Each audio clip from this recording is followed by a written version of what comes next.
5, 4, 3, 2, 1.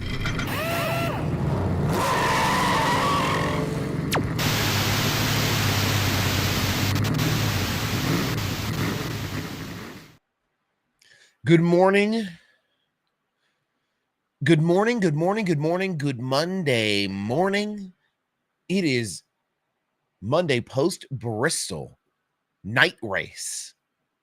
This is the Splash and Dash Morning Show. I am your host, Slide Job Sal, and this is the Splash and Dash Morning Show on ATYL Media as well as on the Slide Job Sal TikTok account. What a weekend. What a weekend. Chat's already buzzing, popping. We're here. Folks were out at the race. It was just a full Saturday night. I mean, it was a full weekend in general, talking about Cup, Xfinity, and Trucks, and ARCA all being at Bristol this weekend. We've already got questions popping off in here. I'm gonna scroll back, and then I'm gonna start on my regular notes sheet. But I hope everybody's having a beautiful morning. Do you think Kyle Busch will resign next year for the 2027 season with RCR? We're just talking about this. I hope he doesn't. That is my hope. So we'll see. I hope it's a move away for him. I hope it's something that brings him some wins. I've seen him running some stuff with Brexton, so maybe there's a heel turn there where there's some time spent racing alongside of his son and bringing his son up to be whatever his son wants to do. Did you think Bowman was making the playoffs? I knew he was going to make the round of 16 initially. I think that was a pretty easy call to make considering how he had been running. He'd run pretty well this year. Unfortunate for the way things, fell for him that he got so close to winning this race and just needed to win to get in. Not as unfortunate as the playoff run that Josh Berry had, though. That was a wild one. Fans wanted fall off, and they got fall off. The tires melted off those Cup cars on Saturday night. I don't know if it was the compound. I don't know if it was the temperature. I don't know if it was a combination of everything, but it was like snow drifts of marbles up there in the corners blowing around. So much so they had to get, like a street cleaner out to go scoop them all up. So I do think NASCAR is trying, but still a long way to go. I think Bristol's getting closer to what Bristol used to be from the 90s and that real heavy tire fall off, that real driver heavy input at this racetrack. A lot of beating and banging, a lot of cautions, a lot of caution laps even, which there's a few reasons they ran as many caution laps as they did. I think the tires, they didn't really come prepared for what exactly the tire situation was going to be, I don't think. And they ran more laps under caution because they didn't want guys chewing up their tires. The sanctioning body didn't want to have everybody run out of tires. You think Hocevar would win more if he was on a better team? I do. I think he will be on a better team in the intermediate future. Does that make sense? Not near future, not far future, but I don't know. A couple of years, I think there's an opportunity for him to go somewhere else in the Chevy world that will help him get over the hump. Because what he's doing now, even like in the end of that race at Bristol, was just I didn't have it on my bingo card to see the 77 and the 38 up at the front. If that would have stayed green, I think you would have seen Carson Hocevar go to victory lane. Does the Gibbs roll carry all the way through Phoenix? I mean, Joe Gibbs sweeps the first round of the playoffs. Kind of unprecedented to me. Where is everybody? Where are these other teams? It's been close, the whole way. But Chase Briscoe, Denny Hamlin, Christopher Bell, 1, 2, 3. Ty Gibbs had a good night here too. I know he's not a playoff driver, but he had a great night at Bristol. Ran really well till he couldn't get to pit road. That was unfortunate, wasn't it? What's up, Bill? I'm just scrolling back through the chat here. Good morning, Matt. I'm a little behind. I'm going to be real quick. I don't know how those Cup guys didn't even have time for anything. That's how it worked. Jordan Bianchi is wiping his tears this morning after FSVG gets canned. Bianchi has some strong opinions, let me tell you.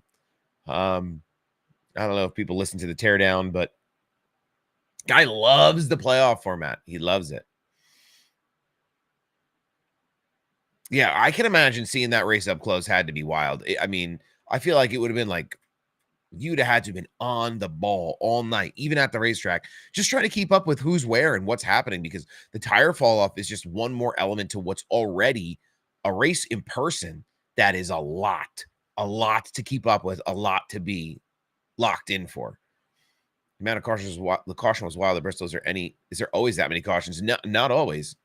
I mean, this was the most caution laps run since Martinsville 2000, I believe. It was intense. It was intense. I think sorry. I hope Hocevar takes over the 48.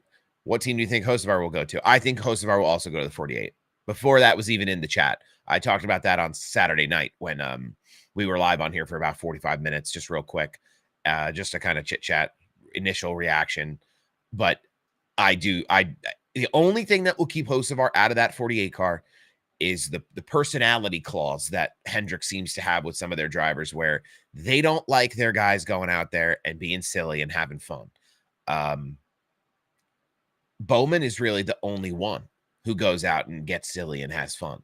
And he certainly doesn't do it to the degree that Carson Hocevar is already doing it. So I think if you put him in that car, though, there's wins happening. Briscoe has proven this season it wasn't him and SHR. I think everyone kind of had the feeling that those SHR drivers were capped to some level. As soon as, I mean, the equipment wasn't what it needed to be at SHR. So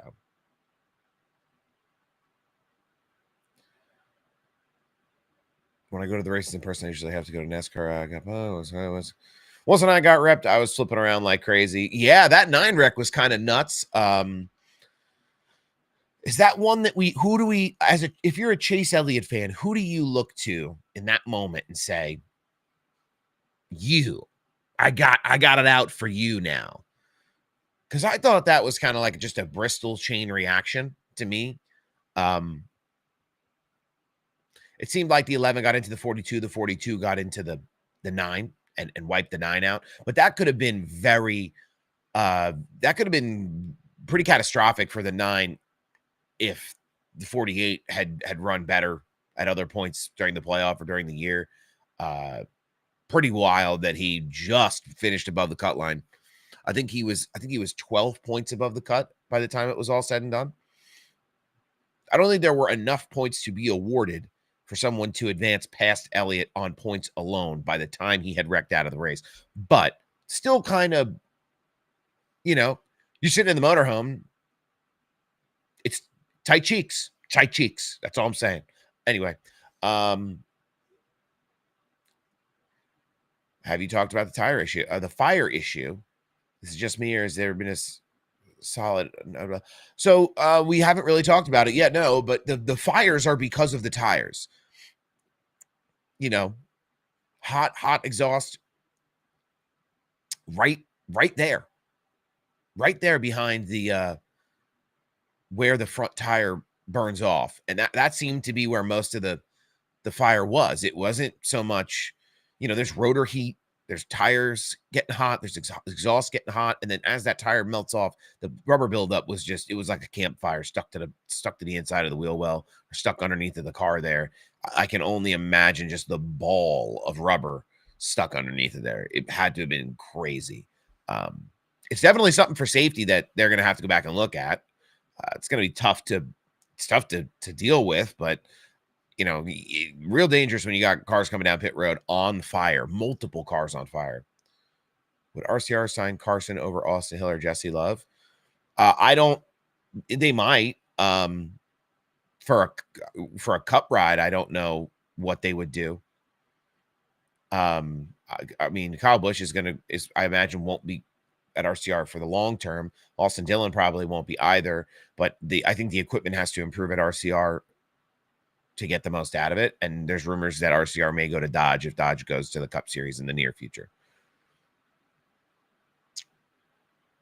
That was all on Chase. He tried to block. He definitely he tried to squeeze down into a hole that wasn't there.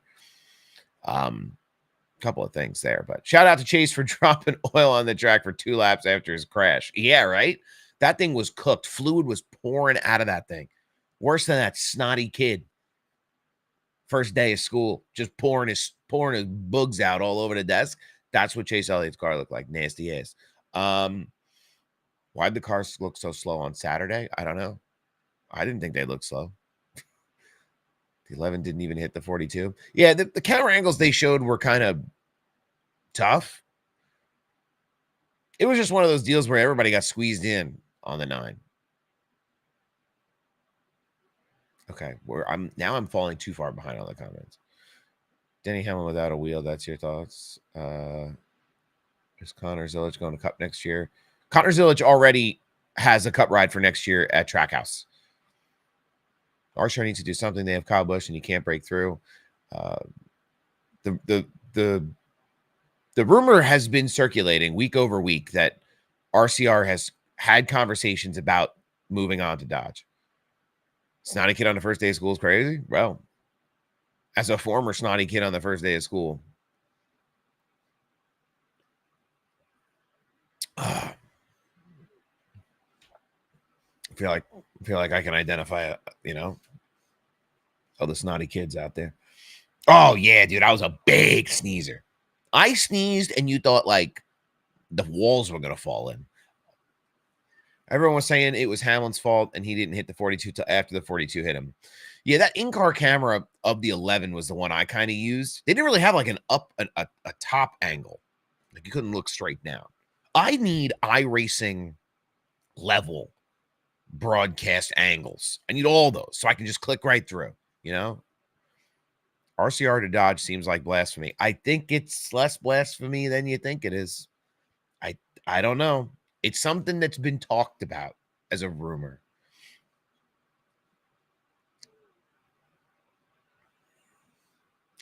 Anyway, okay. Real quick, ARCA series. Brett Cruz wins at Bristol. Why are we talking about it? Because it's Joe Gibbs' Joe Gibbs, another ARCA championship for Joe Gibbs locked away. Cletus McFarland ran at Bristol again. Big Cleat seems to have a little bit of a harder time at these short tracks than he did at some of the Daytona Bald Eagle, America rah-rah stuff he was doing earlier in the year, but it seems like he's invested enough to come back and try it again and do some different things. So the experience that people get watching Cletus McFarland goes beyond just what you see in the broadcast. It also goes on to what he does online for like live streaming opportunities on the YouTube channel. The best part of this ARCA race, though, was Eric Brennan, ladies and gentlemen, in the booth calling this race. Eric Brennan rules. All right. I'm looking hella crisp because we got a nice new camera. We're all set up. I spent way too much money. I am poor. I live in a basement, but I bought a new camera just because, like, when you're sad in life, spending money you don't have, sometimes it makes you feel good. A little treat. Just a little treat for yourself, Just a little treat. Oh.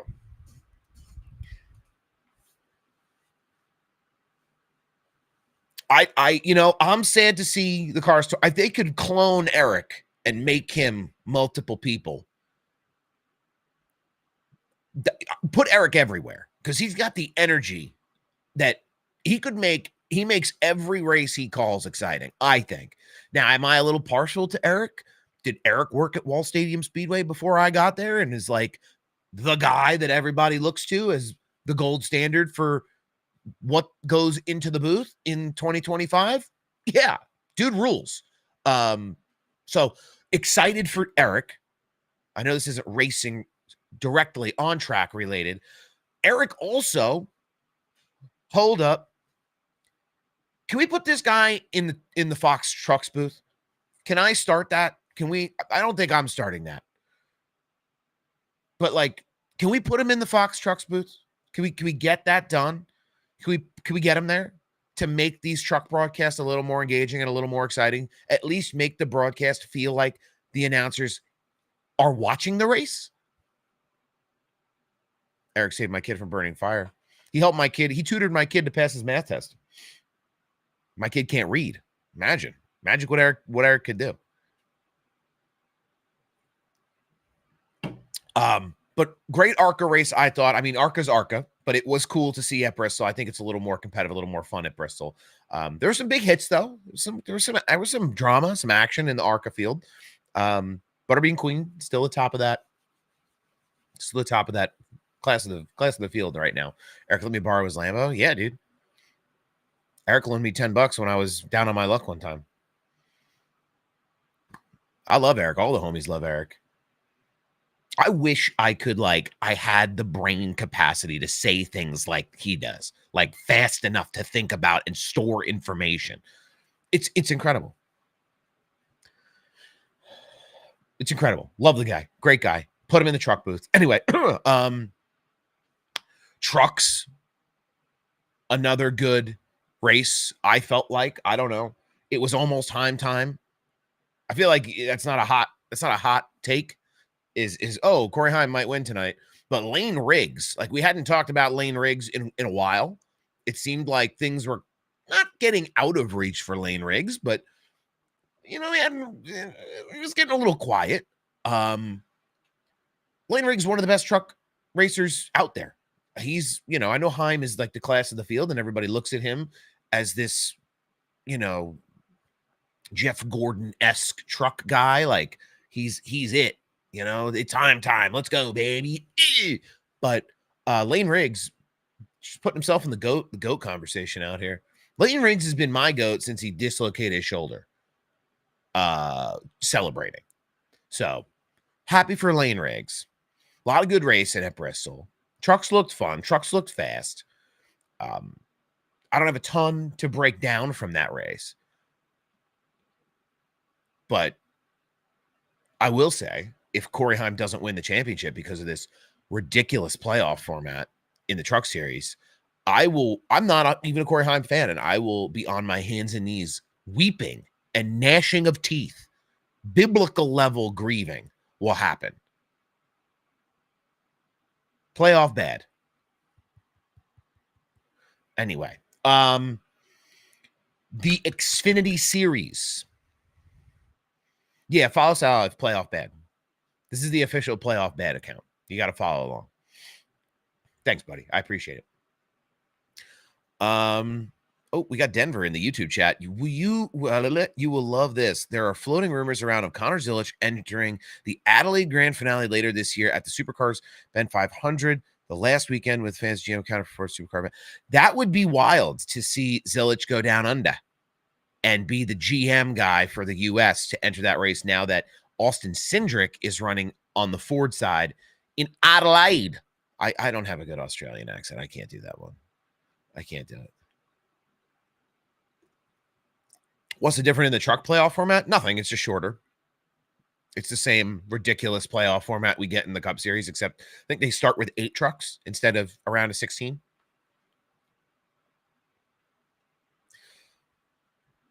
That's all. They need to do a Super Bowl style rotation of tracks for the championship race. Well, that's an interesting thing you bring up, because Jordan Bianchi seems to not be able to help himself. He has the biggest mouth. If you have the nuclear codes, or you don't want people to know your social security number, don't tell Jordan Bianchi, because that boy's lips, they be flapping like a kite in the wind. All right. Homie goes over onto door bumper clear there. Starts getting the gums moving. Looks like Mr. Ed talking about, well, hypothetically, what if we did this and what if there was that? Whoa, dude. Just leaking info out here. So if you heard any of that podcast, any of that interview, Jordan seems to know something we don't, in terms of, as we move into the future, there will be a multi-race championship layout. where it will include different styles of tracks, whether it's 3 races or 4 races to determine a champion.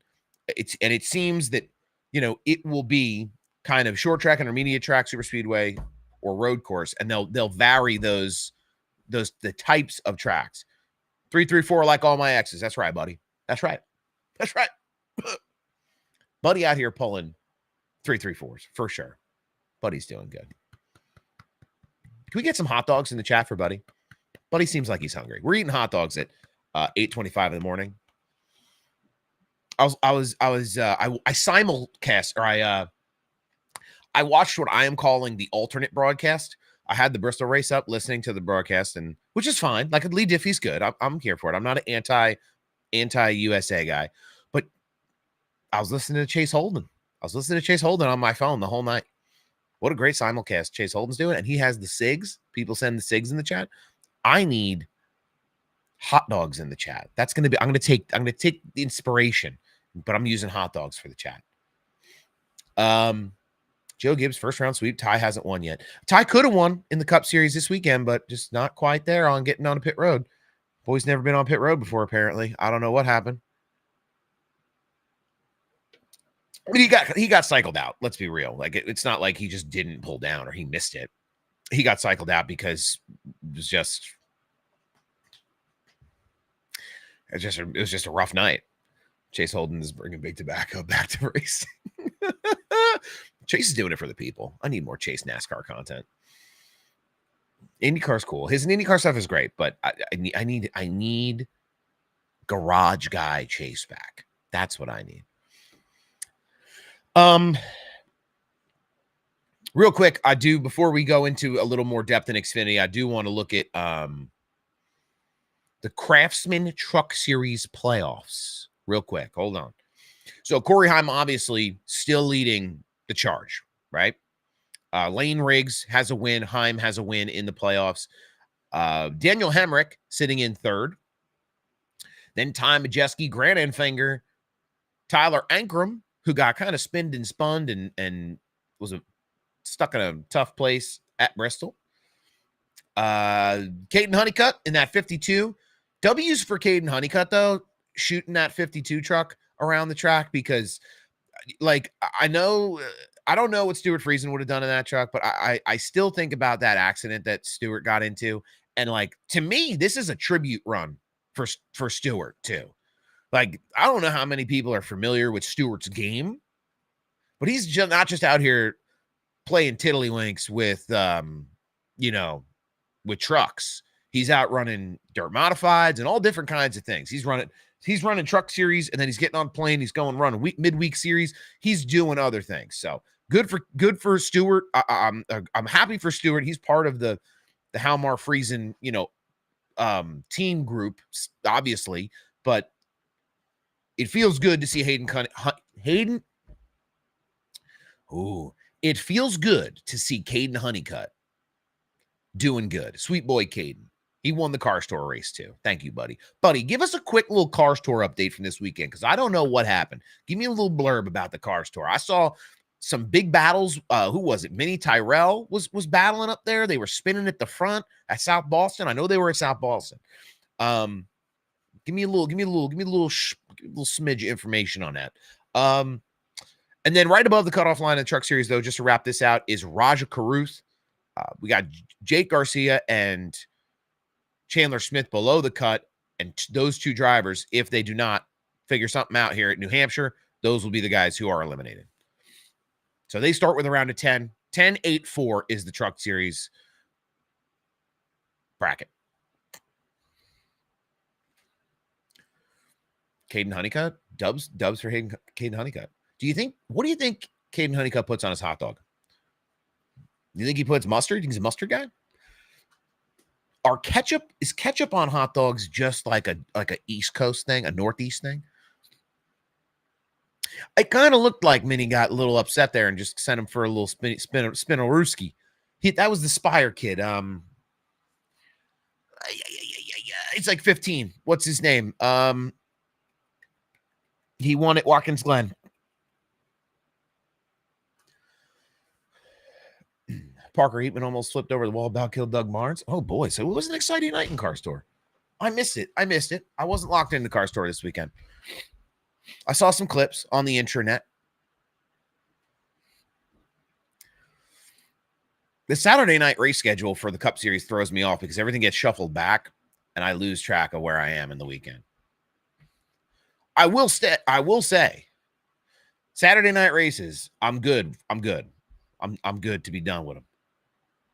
I'm happy. They're kind of coming to a close. What about mayo on hot dogs? Ketchup, mayo, mustard. Ketchup, mayo, mustard is basically Big Mac sauce, right? So I can advocate for like a Big Mac sauce hot dog treatment. For me, if we're going to talk about what we like on our glizzies real quick, the bun's got to be toasted first, right? Butter your bun, interior bun butter, toast it. Boom. Step one. We're going to pop her off the grillski hot dog. It's got to be just a little crispy. I need her looking a little wrinkly like your grandma. Boom. Right on the bun. Stop. Wait. Hold on. Soubrette. They got that, what you call those onions in the jar there, the red ones. You know what I'm talking about? Those marinated onions. Need them. Have to have them. Don't need them hot either. Need them cold.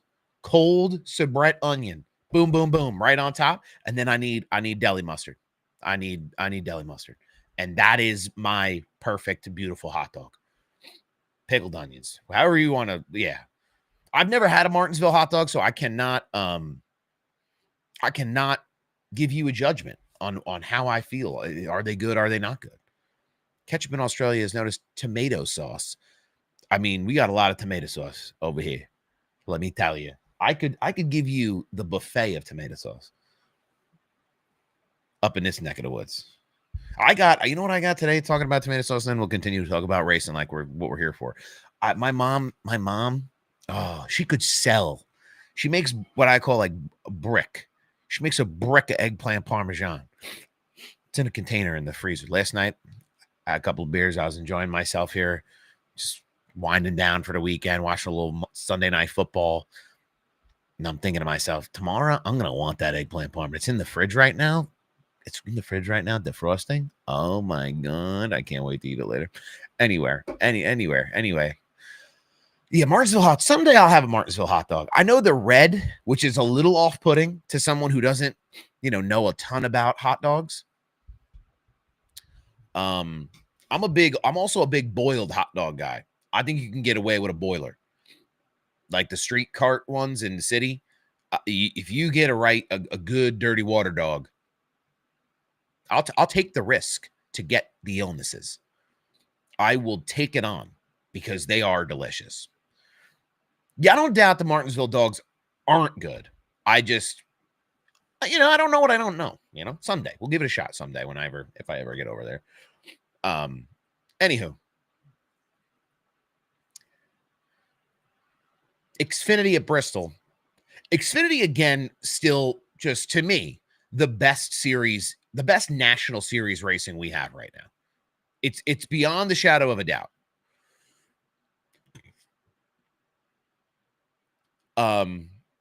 It's beyond the shadow of a doubt. This is the best series. The Sonoran dog.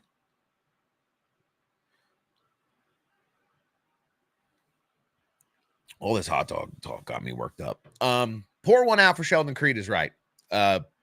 Sheldon Creed now has, I think, 15 P2 finishes in the Xfinity series without a win.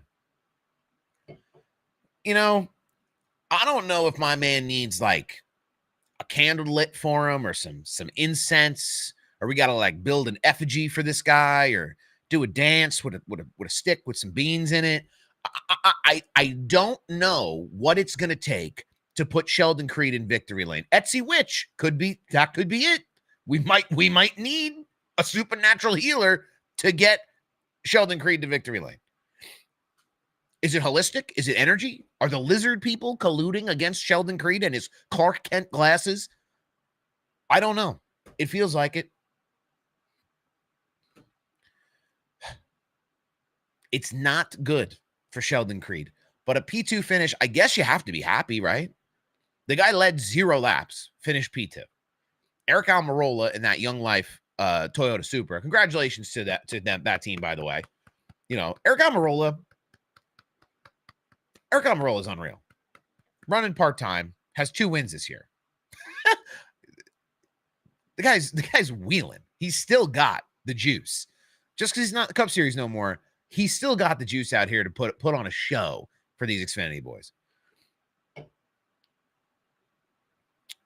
Do you think Hill fell off in the playoffs? I just don't think they've been at tracks that those cars or those drivers run traditionally well. Just they don't. He's a super speedway merchant. That's kind of his whole deal. But Sheldon Creed and Sam Mayer finished 2-3 in the Haas Factory machines, Haas Factory Fords. So I'm glad to see that they're still having strong finishes, considering the news is that Haas is going to move on to Chevrolet. That's not new news. That happened last week, but they're going to move on to Chevrolet. But a lot of the times what you see when teams decide, okay, a manufacturer change, this is what we're going to do. The OE will cut off all of their support to them, and the team will not perform well the rest of the way. So it's good to see that really doesn't seem to be the case, considering they would have been the front of the field. So that's really good. But a good run for both of those guys. Carson Kvapil finished 4th here. Zilich in 5th. Justin Allgaier 6th. Harrison Burton, by the way, a meteoric. We're big Harrison Burton stands over here in the Xfinity Series. This kid's got a 7th place finish for that AM racing team, right? That's a car that other drivers have run much less successfully in the past. Much less successfully. And that driver may come back to NASCAR. Who knows? Maybe I'm getting downsported. I don't know. But good for Harrison Burton for not just making the playoff, but being a presence, at least to some extent. Christian Eckes finished 8th. Jeremy Clements in 9th. Brendan Poole, a top 10 for Brendan Poole. The aura of Brendan Poole finishing in the top 10. You see them like smoking cigars and stuff on pit road? Cigars are cheaper than tires was the quote. Brandon Jones finished 20th. Dean Thompson. Brandon Jones finished 11th. Dean Thompson finished in 12th. Nick Sanchez in 13th. Taylor Gray 14th. William Sawalich 15th. And then we're going to go to the playoff screen for this. Connor Zilich with 9 wins, still the tippity top of the Xfinity Series playoff standings. Justin Allgaier, Sam Mayer, Carson Kvapil, Harrison Burton now 5th in the standings. That's an important thing to note because he was kind of on the line. He made it in on the cutoff, and now he's moving himself up the rank a little bit based on some of these tracks that they're running and they're about to run. Brandon Jones in 6th, Sheldon Creed 7th, Taylor Gray is 8th, and then below the cutoff here, 4 drivers to be eliminated after the Roval, which is October the 4th. It's right now. It's Nick Sanchez, Jesse Love, Austin Hill, and Sammy Smith. Somebody else asked in here, did Austin Hill fall off? I think you just have to go back, right? And we're going to look real quick. Sorry if I'm missing comments too. I'm going to go back. I'm going to go to the schedule here and we're going to look. So Eric Almirola is your winner for this Bristol race. So there's no winning you're in, locked in driver for this one because a non-playoff driver won this one. The points still get awarded the whole thing, but it's not quite the storyline. Kansas is next week for Xfinity, and then the Roval is October 4th. So, if I look at Kansas and Roval, and I sit here and I think, is Austin Hill going to be able to make something happen at Kansas? Maybe. I think he's been out there throwing Hail Marys at certain points of the year that he can kind of make it work. But I wouldn't expect him to do as well as he does at the Atlantas and the Daytonas and, the larger drafting tracks of the schedule in the Xfinity Series. And the Roval, I think, is a toss-up for everybody. I think you could have 2 more Connor Zilic wins in the next 2 weeks too. So it's hard. It's hard. Hard to say, but fun to watch. Heim, Zilic, and Bell, all your champions in 2025. The first 2 I can get on with. That third one, I don't know about. I think the NASCAR Cup Series champion this year will come from, I think it'll be a Joe Gibbs driver. I just don't think it's going to be Christopher Bell.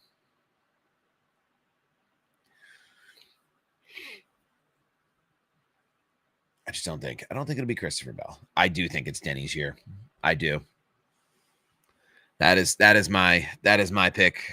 I think amidst the lawsuit and all the drama and intrigue of what's happening in the sport right now with the open car and 2311 and Michael Jordan and the text messages and the gold codes. You see gold codes, whatever that is, that news about if teams protested races, they had protocols put in place to like pivot if teams decided to not show up or not finish a race halfway through a race or whatever. What wild world, what wild times we're living in. I'll tell you. I guess they have to do that because they have contracts with television partners, but did not look great in a courtroom. I'll tell you that. Anyway, if Love and Hill get eliminated in the first round, it kind of makes Dig a little easier for the rest. Well, it does it though, because you know that Austin Hill and Jesse Love will still run really well up at the front. So you're still going to have to deal with them in the race. They'll still be aggressive. They'll still want to win, which I don't know if that makes it easier for other playoff drivers or does it make it harder because now you got 2 playoff guys that might throw a wrench in your weekend because they just feel like they run better. They're going to run the best out of everybody. They feel like they're going to run the best out of everybody. I don't know if they will, but traditionally they have run really well at those super speedway tracks. I saw the 11s issues at Bristol. I don't think you can look at Bristol and use that as like the benchmark for what is going to happen moving forward though, because the tire was wild, right? Aggressive fall off on the tires. And then it was just like a mess. Like there's PJ1 on the bottom of the track, which seemed to work. I liked the PJ. Usually I'm not a PJ1 fan. It's gimmicky and I don't like it, but it worked at Bristol this weekend because it lasted long enough for the top line to rubber in. And it kind of gave real short track feel back to the first kind of half of this race, where if you wanted to pass, you had to get it done on the bottom.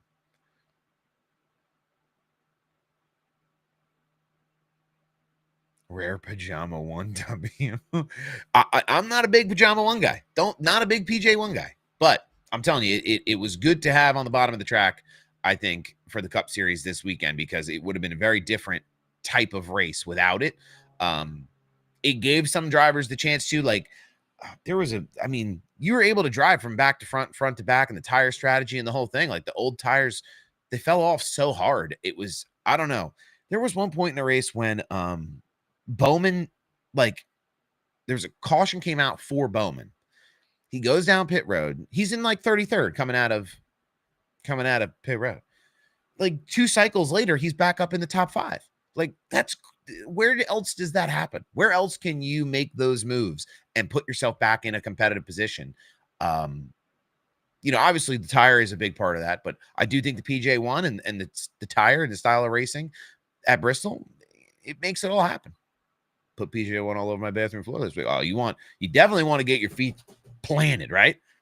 Locked in. Make sure you don't slip up. Rubber down. Bristol is an anomaly at this point. It's crazy how much tires change from practice to the race. Well, that's the whole thing. Practice lied. The tire was not falling off at all. They were practicing with 40 lap runs with almost no fall off. And then we come into the race. The temps are cooler. I don't know. But Goodyear puts on a show. The only thing I like everything about it. It was great racing. It was very entertaining for the fans at home. I can understand if drivers are frustrated, though, because when you come to Bristol, it's like pulling a name out of a hat in terms of what the tire compound is going to be like. You don't know if you're going to get there and it's going to be a parade lap race, or if you're going to have to fight for your life because the tires are just melting off. If you're going to eat all those hot dogs, you need to put PJ1 in that bathroom. You ain't kidding, brother. Preemptive PJ1 on the seat just to keep me locked in, you know? Anyway.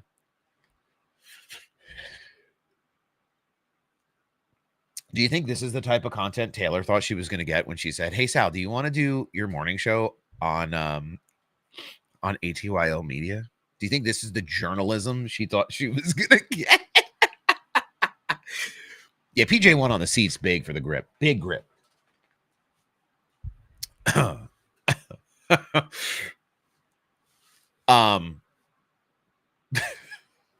lost my train of thought. What was I talking about? I forgot. I forgot.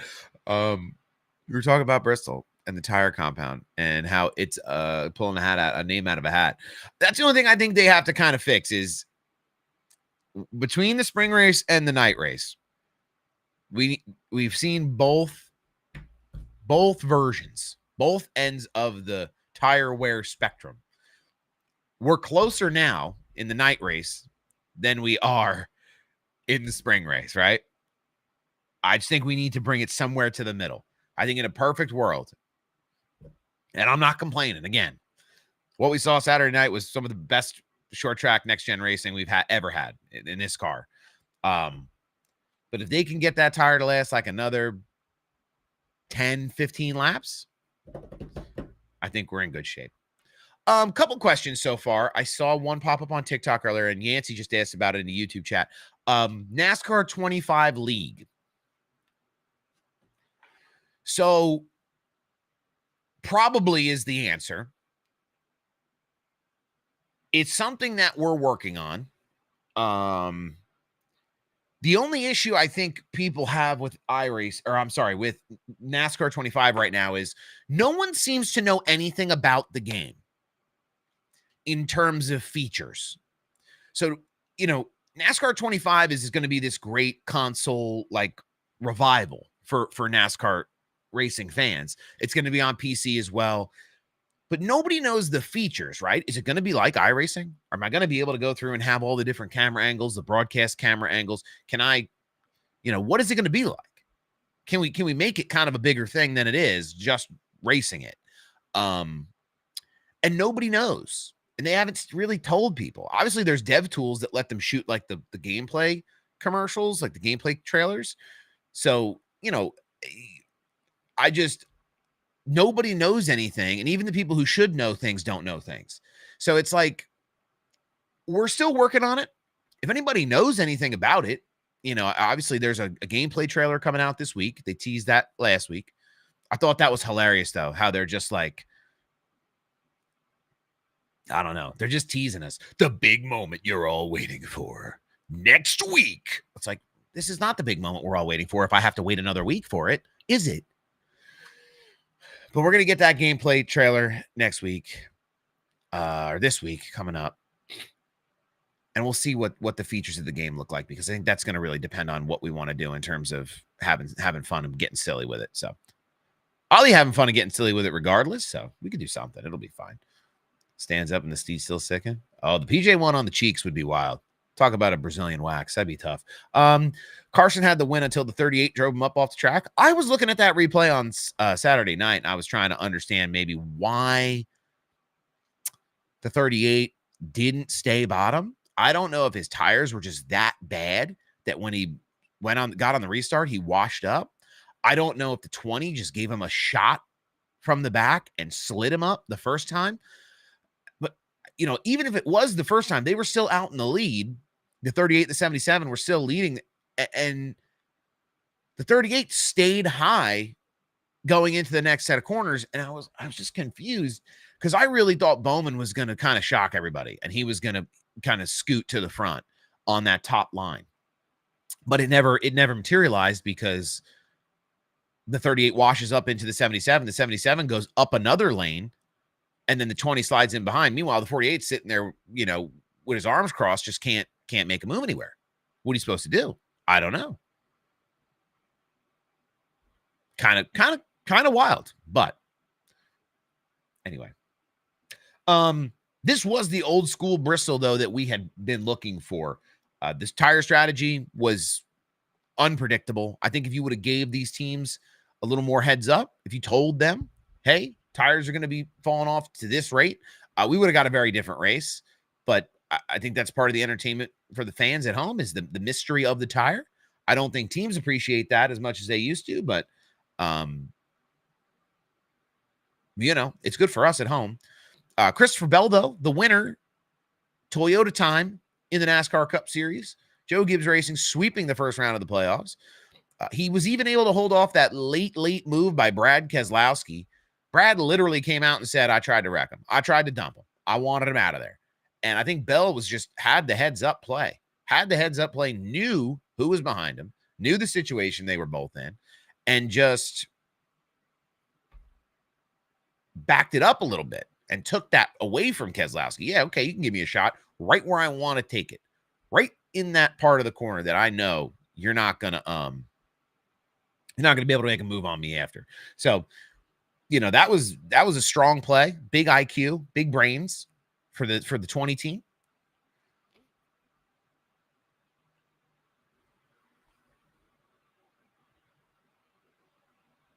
I mean, I think the interesting part of this too, you talk about the winners, talk about the move. I think it's interesting. You're going to hear drivers this week talk about when did you know it was going to be a tire conservation race? And I think I heard it on the teardown. Reddick said that he saw chunks of rubber falling off the 66 like 20 laps in, and he knew it was going to be one of those races. So I'm interested to kind of hear what the feedback is from the drivers this week. I'm sure some of them had a good time and it was fun. I'm sure others wish they would stop doing this and give them a tire that makes sense. But I think this is part of, they don't do a ton of tire testing or tire testing at length, right? They're not going to go out there and do a 500-mile race, a tire test race, that isn't for points. It doesn't make sense. So it's just, these are some of the things that happen. It's interesting.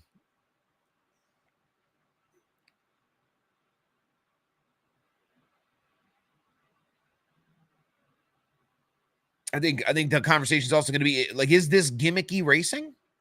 Is this gimmicky with the tire variants like this extreme of a tire change from one week to the next?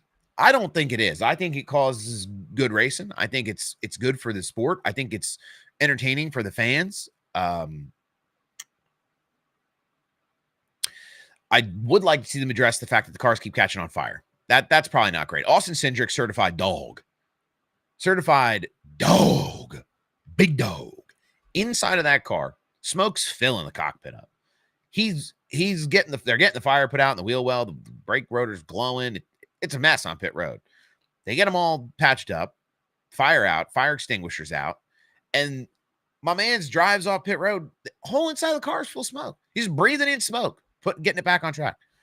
So, that's probably not safe. That's probably not healthy for Austin Cindric, but still a dog for getting it done. But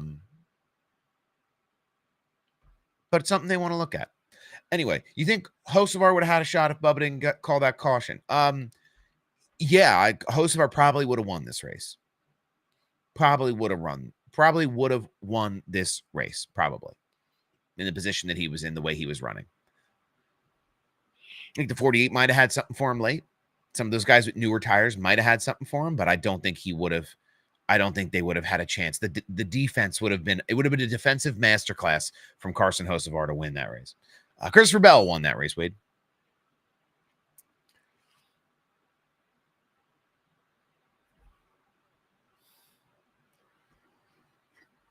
Oh.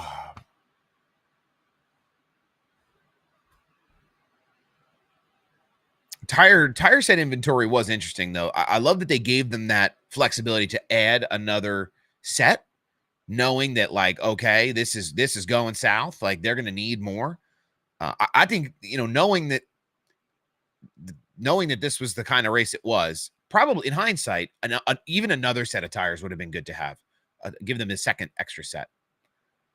Did Gibbs fumble, or was he done on the long run? He fumbled. No, he fumbled coming to pit road. He was in a position to win all night. He was at the front of that field all night long. I mean, my favorite driver is Briscoe, but I really want to see Hocevar pick up his first. I do too. I want to see a lot of those young guys in victory lane. You know, I'm kind of a fan with no nation right now. I'm a fan of good racing. So it's like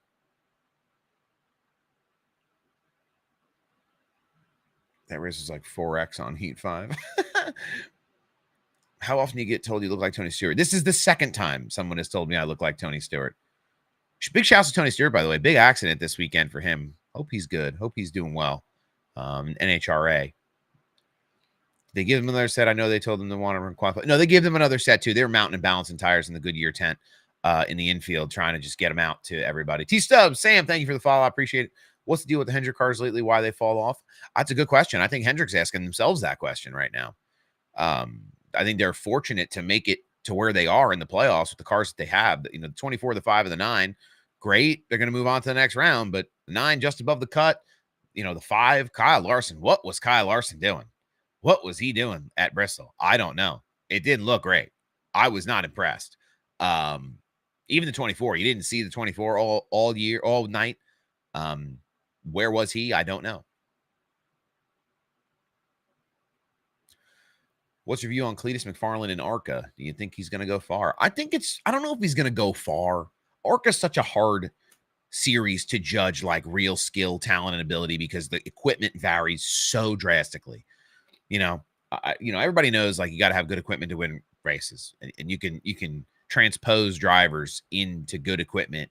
You know, you see people like the Chase Briscoes of the world, where you see how good the driver can be when he's got the right car under him. I think Cletus will have a lot of fun in ARCA. I think him doing the in-car camera streams for NASCAR and, you know, doing those interviews and being a part of his social media presence, I think it's great for the sport. I don't know if he's going to run enough ARCA to ever become like an ARCA Series champion or like move up into the Truck Series or do any of that, but I'm here for it. That's for sure. Smoke fan turned Larson fan, but would love to see Carson or Gibbs win that race. Yeah, I need a young man's win. I need a first time winner. You know, we got a few cars out there Saturday night that looked like they could have been first time win. Even Zane Smith, for all the criticism he may get this week on, you know, why are you sliding up? Why are you doing it? He was in a position to win too. So it was cool to see those guys. Bowman should have won Bristol. I mean, I'm sure Bowman thinks that too. He was in a position to do it. But again, that final restart, I mean, if it stayed green, maybe he would have had a chance to take a run at the 77, but oh, we have a Wall Stadium Speedway question. How is Wall Stadium going to be next year under new ownership? I don't know how it's going to be. We're going to have to wait and find out. There's some interested parties that want to take over that track. We haven't been up there in 2 weeks. Rain out.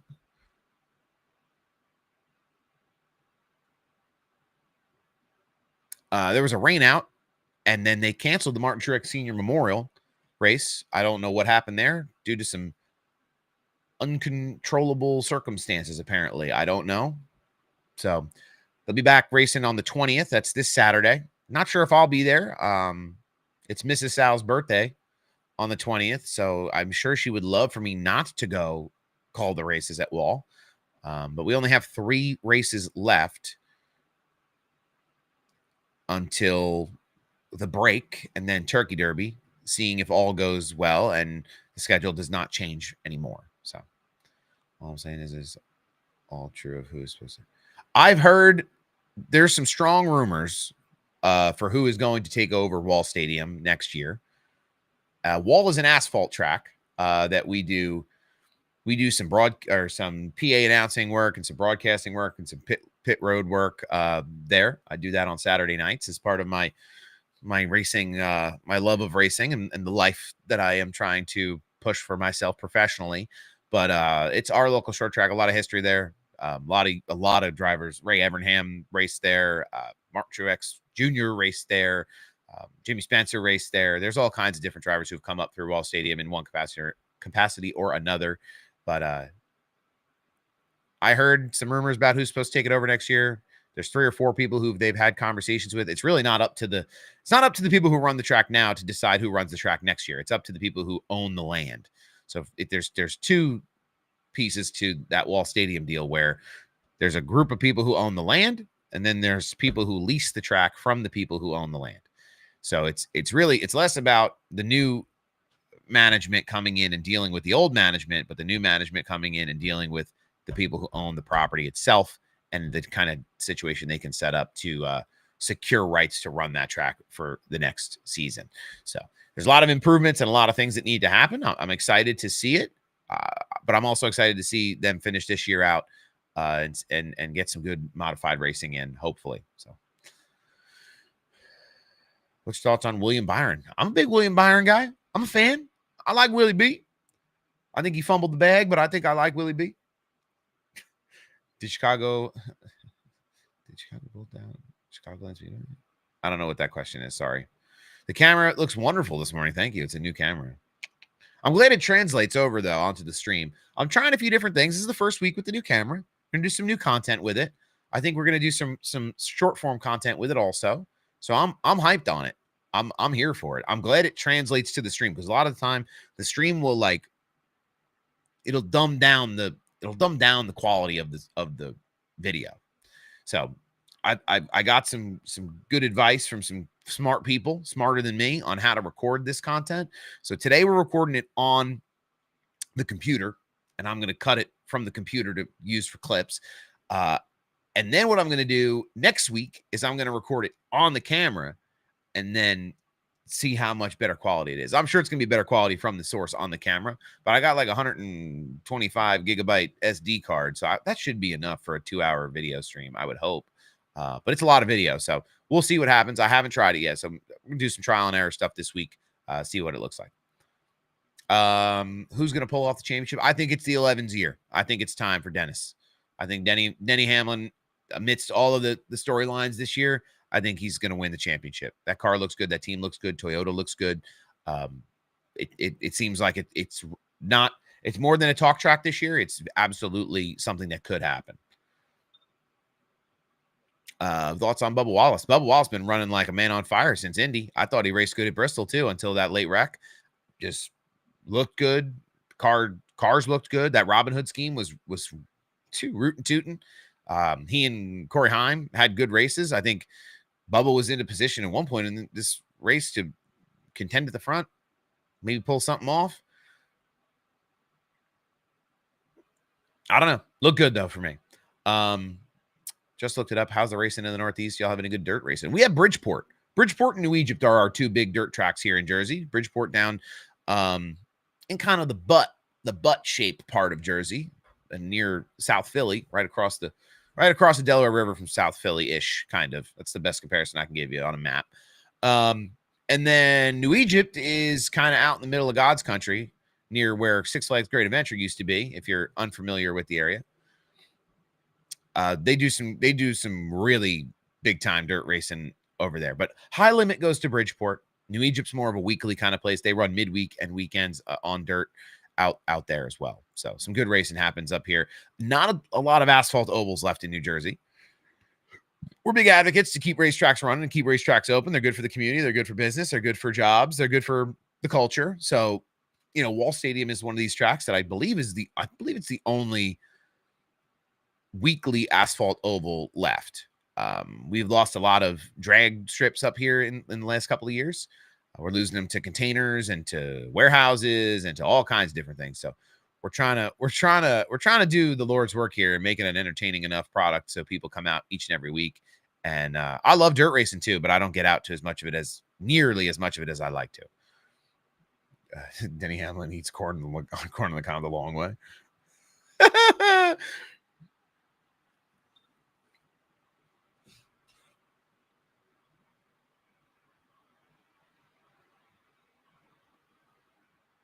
I'm still super mad about the Bubba and Kyle Busch Talladega wreck. I don't even remember. Talladega feels like a lifetime ago. Anyway,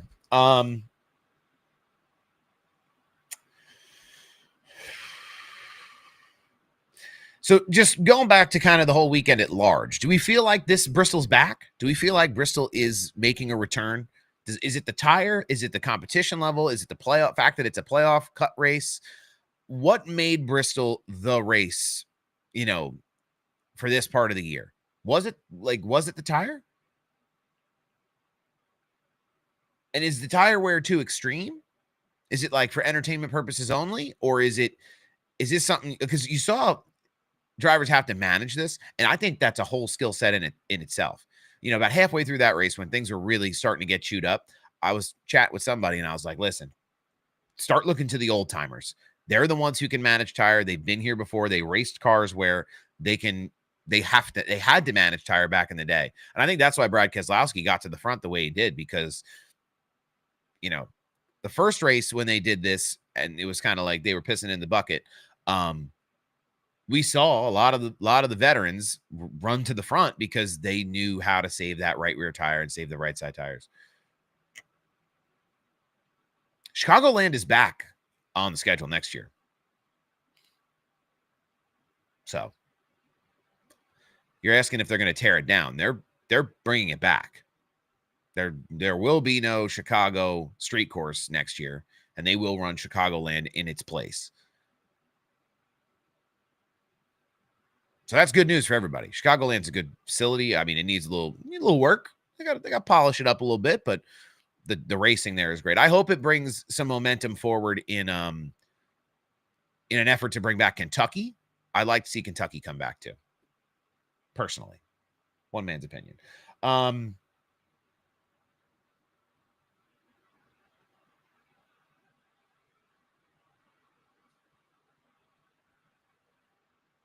Corey Heim. Okay. Corey Heim now has more top 10 finishes than Riley Herbst for 23XI. Herbst running a full-time year in the 35. Corey Heim, I think he only has like 4 starts or 6 starts this year. That 30, what do they do with that 35 next year? What are they going to do? I think a lot of the decision for that car is going to be dependent on what happens in the lawsuit and how the charter conversation goes over the next 4 or 5 months. It's going to be interesting. But if Corey Heim isn't in the Cup Series next year, I would be shocked. I think he's going to run a split schedule. I think he's going to run Cup and Xfinity, kind of similar to what Zilich did this past year. And now Zilich, obviously, going to Trackhouse, going to run full-time next season in the Cup Series. But I think that's the same path for Corey Heim as well. One thing we touched on, but haven't really locked onto yet. 137 caution laps. 137 caution laps. That's a modern era record. Not all these are tire blowouts either. We had some good contact. We had some beating and banging going on that brought out some cautions. I mean, poor Ricky Stenhouse. I saw that NOS Energy car spun around 3-4 times there in a short stretch. So there was definitely some things happening out there on track, even outside of the obvious. But I think we got, even with that 137 caution laps run, there was an 80-lap green flag run. I mean, this is a long race, and it really gave us a lot of everything. It was long. I was exhausted by the time this race was over. Do you think Riley Herbst can run or compete in the O'Reilly series if he's demoted? Yes, I do think he can run in that bottom, that next level underneath of the Cup Series and be competitive, depending on the equipment. I do think he can do that. Suarez to JRM Cup car for 2026. I hope so. There's no, it's hard, I think, for JRM to do those things. They bring in a lot of drivers that, they bring in a lot of drivers that have a chance. They're a development kind of team for young guys. I'll be honest with you. I kind of see Suarez even going into the Joe Gibbs camp with the right sponsors in the O'Reilly's series next year. There's also conversations. Oh, Suarez for the JRM Cup car. There is no JRM Cup car. There won't be a JRM Cup car. I thought you meant Xfinity car. I apologize. There is rumors that Suarez may go to Spire as well. Justin Haley's seat is being discussed. I don't know how jazzed that team is that he's there. They're looking at him. They're looking at Hocevar. They're looking at McDowell. McDowell, obviously, like the leader at Spire. kind of the veteran. Hocevar, kind of the young development guy that is more than a development guy. And then Justin Haley's just kind of been hanging around. Not really sure what's going on with him. Good driver, just not in great enough equipment to overcome some of the small things and outdrive the equipment that he's in potentially. So, Corey Heim is better than his few starts in Ty Dillon's career. Ty Dillon was out there causing mayhem though at Bristol too. He was washing up and he was all over the place. That Grizzly car was one to look out for as the night went on. Woo.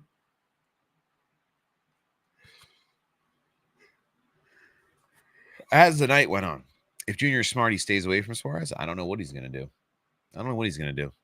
I think the JRM Cup car thing though is a fantasy that I think we all have it, we all want it, but I don't think it's something that's going to happen under the current charter system. Now, if that charter system were to go away, who knows? But of course, the car looked good, but it was a liability. Yeah, that thing was bumping around. I'll tell you. What happened to Josh Berry in these playoffs, ladies and gentlemen? What happened to Josh?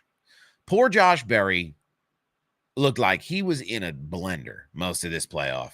And, I didn't see a future where Josh Berry made it into the second round of the playoffs, but I surely did not see Josh Berry wrecking out of every race of the first round. Darlington, spins early.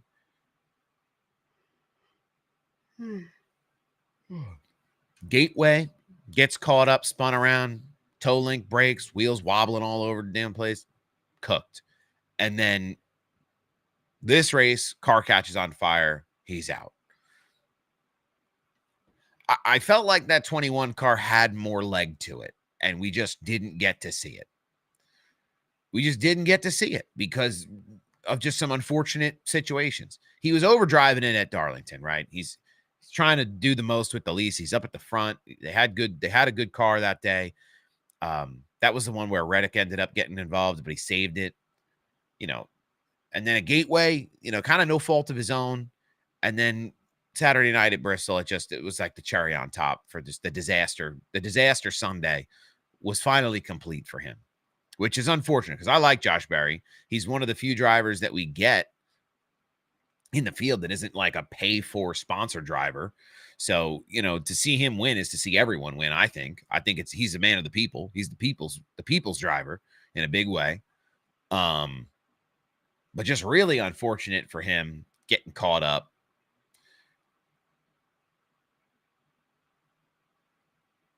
Someone on his team ain't living right. That's the worst luck you can have in a series of races. Yeah, I was joking with one of my buddies. I was like, I hope he isn't home playing the lottery because that must not be working out either. Like, somebody get this guy a leprechaun or a 4-leaf clover or a box of Lucky Charms or something. He needs something to change the mojo. And he's going to finish the rest of the year. Obviously, he's going to keep racing the rest of the season. So I hope just for the confidence for the team, for the Wood brothers, they get a good string of performances put together. Even though they're not going to be running for a championship, just take something that feels good out of this year with a good run to the finish of the season. I hope that for Josh Berry in a big way. Alex Bowman misses the second round. The 48 car, everybody's been pointing fingers at Alex Bowman for a long time. Where Alex Bowman stands, I like Alex Bowman. Good guy. He's a drifter. He's got a car collection, big car guy. He's in this at a different level than even drivers who just fly in, show up, drive, go home. Bowman's got the most personality of the Hendrick drivers. He's someone who is a figure at Hendrick who is very likable.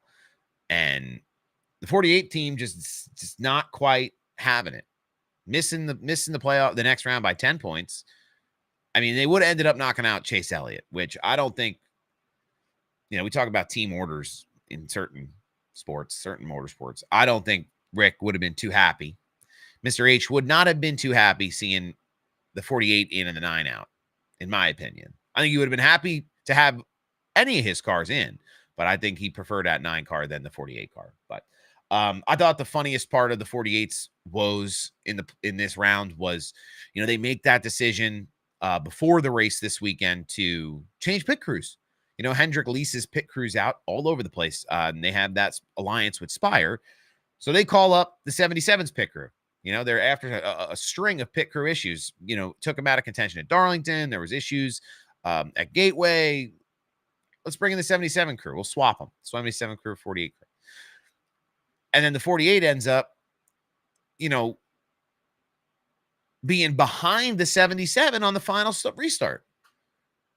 The irony, you could cut it with a knife. Thick enough to cut with a knife. That's crazy to me. So just things just not going the way they needed it to. Just not falling into place the way they wanted it to, obviously. But I don't know. I love to see Alex Bowman find some success. Again, still, you know, they got the rest of the year to run out, but I don't know. I don't know what it's going to look like for him moving forward. Everybody talks about that seat like it's up for sale. It might be. I don't know, but I want to see Bowman win. I want to see him in victory lane like we see the 5, the 24, the 9. It's been a long time, but it needs to happen. I think Noah Gregson's awful results this year was very overlooked. The iconic 4-car deserves better. I think FRM is in a tough position. That's what I think. You know, Noah went from SHR. You know, all those SHR drivers, you know, you got Josh Berry, who went over to the Wood Brothers with that Penske backing. And you got Chase Briscoe, who went to Joe Gibbs. You know, you drive Joe Gibbs equipment, you're doing all right. Then you get Noah, who went to FRM. I think the toughest transition was for Noah to go from SHR to essentially SHR again in terms of technical alliances and technical ability. Now, I'm not saying the stuff FRM puts together is junk. It's fast. The cars are fast. But when you look back on Noah's Xfinity career, you have to sit there and scratch your head and wonder what's going on, because the guy dominated races. Were the JRM cars really that dominant? Really that good? That Noah's just an average driver that was above average in that equipment? I don't think that's the case. I think Noah is an above average driver that's just having a hard time right now. But I agree with you. I hope that 4-car gets more support and they can make him fast. I liked what Zane did. He didn't give Hocevar any room whatsoever. I mean, I don't think it was a deal where Zane didn't give Hocevar room. He's washed up into him. He got bumped out of the way by the 20 and washed up into the 77. How'd you feel about tire packages race? The tire package was the race. I would have liked to seen it run a little longer, but I thought this was closer to what Bristol should be than what we got in the spring, for sure. I don't know. That's not a hot take. But you know, it's something that we're going to look at, I'm sure, moving ahead. I'd like to see them take this tire to Martinsville, see what happens. I'd like to see that one. Any more rumors on RCR and Dodge? No updates on that. People still can't believe that that's even a rumor, but I feel like the 38 blew that race for himself and the 77. He was hanging on the door before the green. Yeah, I don't know what the thought process was there for Zane. I know Zane and Hocevar got into it earlier this year a little bit. And, you know, that was when Zane Smith's crew chief was over there, come down off the box to holler at Carson on pit road. And we know Carson's attitude is like, you know where to find me. Take a number. Everybody wants a piece of me. And I wonder if maybe he raced him a little harder than he would have because of that. I don't know if there was the lingering beef there. Could have been, maybe not. The first time they get together on the final restart, when Bell definitely gives the 38 a little bit of a shot, might have gotten him out of sorts on those old tires. But going into the second set of corners, he was still middle of the track, like the 77 wasn't even there. And that's where I start to scratch my head and wonder, like, not really leaving that guy any room, but going for the win. But they ended up ruining it for themselves. If they could just kept the front and mind their P's and Q's, to go 3 wide at Bristol, you know, really hard. The 38 and the 77 could have played defense and held them off, but didn't work out that way. Do you think NASCAR did a good job at the Mexico racetrack? I thought it was okay. I don't think it was the big event they thought it was going to be, but I thought it was okay. I watched a lot of that race. It was exciting. If you weren't looking at the leader, it was exciting. I think it was a good benchmark for what will happen in San Diego, and that's something that I'm excited about is what they do in San Diego this year. If Bowman won, I believe it would have knocked the 2 car out, and after the fire trouble they had, it would have knocked the 9 out for sure. The 9 was on the cut line. Speaking of drivers who are below the cut line, Austin Dillon. People thought he would have had some speed here after the package they came to Richmond running. They ran really strong at Richmond. And I don't know if, short track packages don't always translate from track to track to track to track, but I thought Austin Dillon looked great coming into the playoff. He was not a driver that I could sit here and confidently tell you, yeah, man, he's going to go to he's going to make a run for the championship. But he was someone when I made my bracket, I had to sit there and like flip a coin. Like, that car improved tremendously over the course of, a few weeks, right around Richmond time. But there's just not enough consistency from RCR. There's not enough. And I know Richard's on the radio hollering about how they need race cars and how they need to be faster. And, I agree. I feel a little bit for Austin Dillon. He hasn't had a great string of success running. Hasn't had a great string of success running, playoffs consistently. Just, I don't know. It's hard to gauge what they're doing over there. I don't know. But I was really hoping he would have been a little more competitive, but he will not advance to the next round.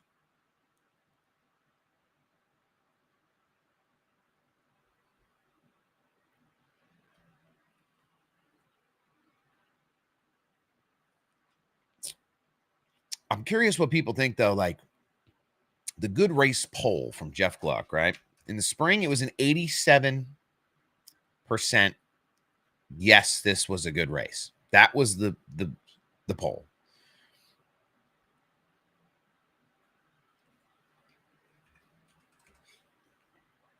If we go to Jeff Gluck's page now, 80.6% of people thought Saturday night's race was a good race. So you've got Bristol in the 80th percentile. For 2 races in a row in this year for a track that gets so much scrutiny that people complain about. It's one that people still enjoy. And that's what it's all about at the end of the day is the show that gets put on, the people in the stands. Bristol looked good. It looked packed all weekend. I know people were complaining online about some of the ticket prices. It's getting expensive, like a regular, I was just looking at tickets for a baseball game, right? And you could spend from $44 to $4,000 if you really want to. But, normal people are spending between $50 and $150 on a ticket to a baseball game, at least where I'm looking in New York. And it seemed like tickets for Bristol were right around that $100 price point, which is traditionally a little higher than what they usually are, right? I went to Bristol Gen 6 the year before they went to dirt, and I didn't cost us $100 to get in, that's for sure. I think we paid like $50 a ticket. Parking was like $35 for the day.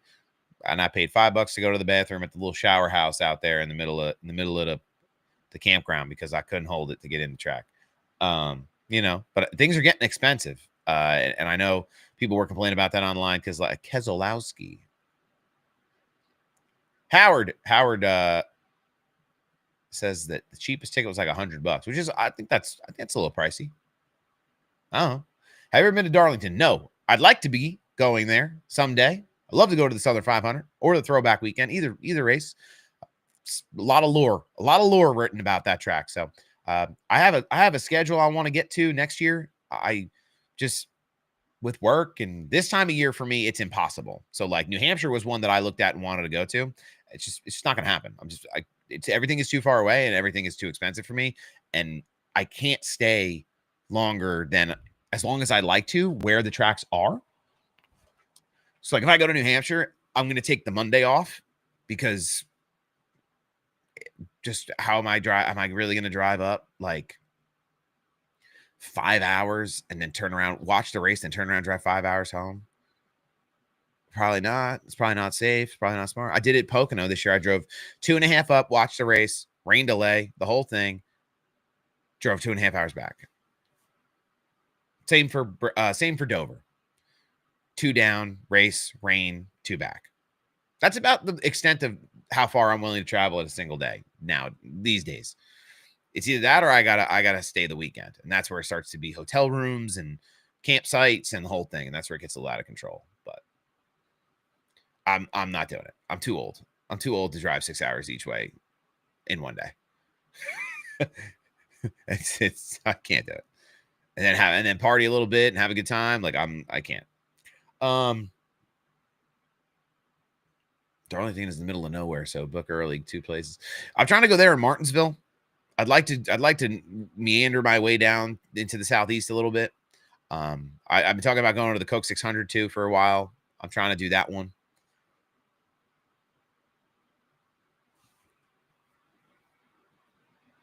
So for those of you in the chat, is this Bristol race, like, is this enough? Is this tire package what we want for you personally? Is this the right thing? NFL's priced me out of going to games now too. I haven't been to an NFL game in years. I went to a Giants Commanders game years and years ago, or a couple of years back. I got a deal on Groupon. I don't go to the NFL games. It's just unattainably expensive. To not see anything is tough. I think it needs to be tweaked a little bit, but it was definitely better than the spring. As a Brad fan, hell yeah.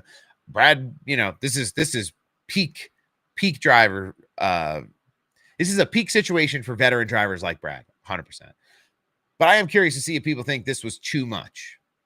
It was too much of a shift. I think we're right there. We're right on the brink. I think we're right on the brink. They could get this same result if they gave the car a little extra juice. Exactly. Yep. I think the temperature played a factor on Saturday's night race too. If it were 10 degrees warmer, we may not have seen the same race. I agree. I think, you saw people on pit road and, the Goodyear tire guy was wearing a sweatshirt. Like, it was cold. It was cold. I mean, the fact that they had to go mountain balance tires for the teams was surprising to me, but I think we're right on the brink of greatness with a short track tire. A little bit more development. You're right there. Right there. All right, so we're looking ahead a little bit, right? Next round of the playoffs is New Hampshire, Kansas, and the Roval. For the Cup Series, for the Xfinity Series.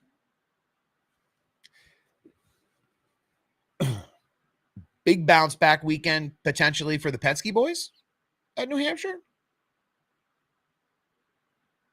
Maybe. Not as confident as I was when I said that Gateway was a Penske track for New Hampshire. I think Joe Gibbs is the strongest team at New Hampshire. If I had a dollar for every 19 team win at New Hampshire, I'd have a couple dollars. Every 20 team win at New Hampshire, I'd have a couple dollars. Those are the guys I think about. I think about the Joe Gibbs drivers when I think about New Hampshire. I'd love to see Ryan Preece win in New Hampshire too. That'd be sick. That's like his local track, his home track, I guess, in the Cup Series. I had to give him anything to see host far finish that out. That would have been nice. Dom Joseph in the YouTube chat, ladies and gentlemen. Can we get some hot dog emojis in the chat for Dom? I'm making this hot dog thing a thing. I'm trying. I'm going to try. We're in business with this compound, but I agree. We should see a longer life for it. NASCAR should take a close look at how many rotors caught fire. I agree wholeheartedly. We were talking about the fire issue. Fires in the wheel well, not good. Hot rotors, big rubber buildup, not a recipe you want. I think it's a combo of both. Rotors get hot, but all that fall off just was like putting kindling on it. It was tough. Yeah. Get your dogs out. I love that. We're gonna try that. We're gonna keep trying to make that a thing. Thank you for your support of the dogs in the chat. They got to do something about the rubber collecting there if this is going to be a common compound. I don't know what you do. You like grease down the bottom of the car, so the rubber can't stick. I don't know. They have to have something that, they have to have something. Hot dogs for Dom. Dom, how do you like your hot dog? We were talking about it earlier. How do you take your dog? Are you a ketchup man, a mustard man? We had somebody in here earlier saying they'd like to put mayonnaise on their dog. Do it for the dogs. Martinsville dogs, dirty water dogs. It's like shrimp. You can cook them any way you like. I eat a hot dog raw once in a while. It's just bologna in a sausage casing. You know what I mean?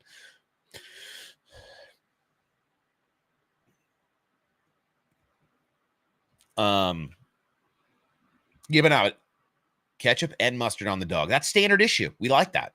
That's serviceable, respectable, standard issue dog consumption. I'm here for that. I like a little spicy brown on my hot dog. Almost like like bratwurst. You know what I'm saying? I'm from Cincy. We do chili and cheese, the chili cheese coney. Okay, I've had a Coney Island dog, chili cheese dogs. I like them, but I'm the kind of guy, when I get a hot dog, let's say it's dollar dog night somewhere, right? I want to eat 6 hot dogs because I'm out of control and I'm a sick individual. And the only issue with chili cheese dogs is if you eat more than one chili cheese dog, you're going to have to make a stop at the store, buy a whole giant pack of toilet paper, and bring it home with you. Oh, yeah, dude. The Coney dog accent gets me fired up. Dogs. The New York Coney accent comes out. I like a nice, where's that place we get the wild hot dogs at?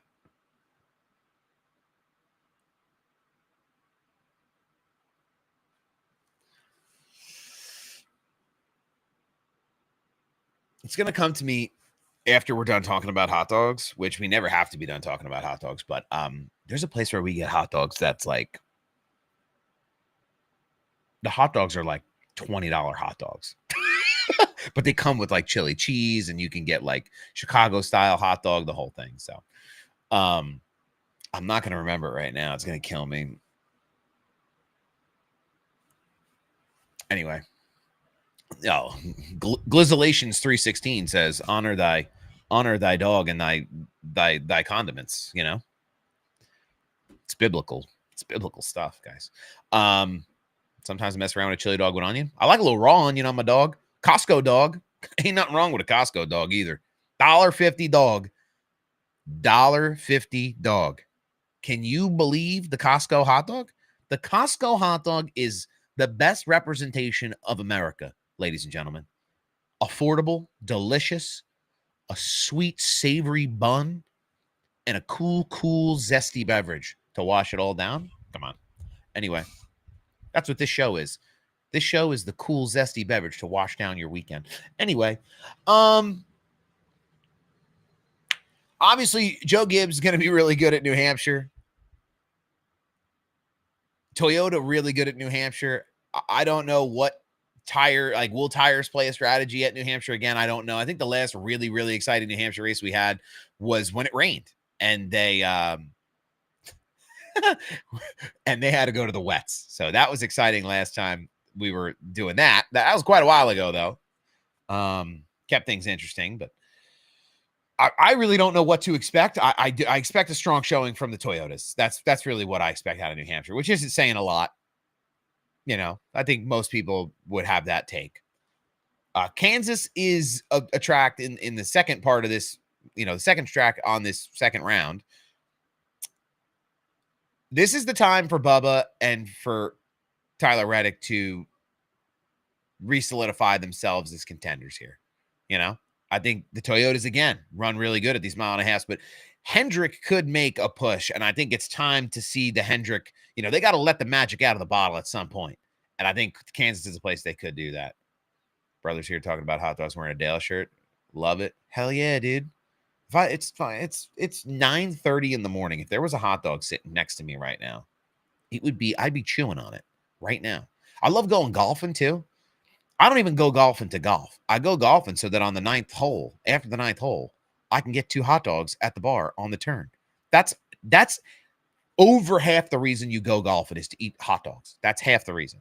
Put them in the cart, get them all put in the cart, Have your zesty drink of your choosing.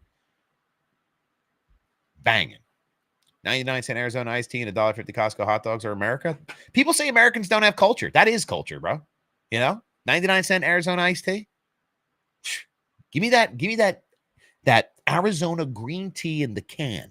In the can. Very important. It's got to be in the can, the tall can. Very cold. And I need a beautiful looking Costco dog.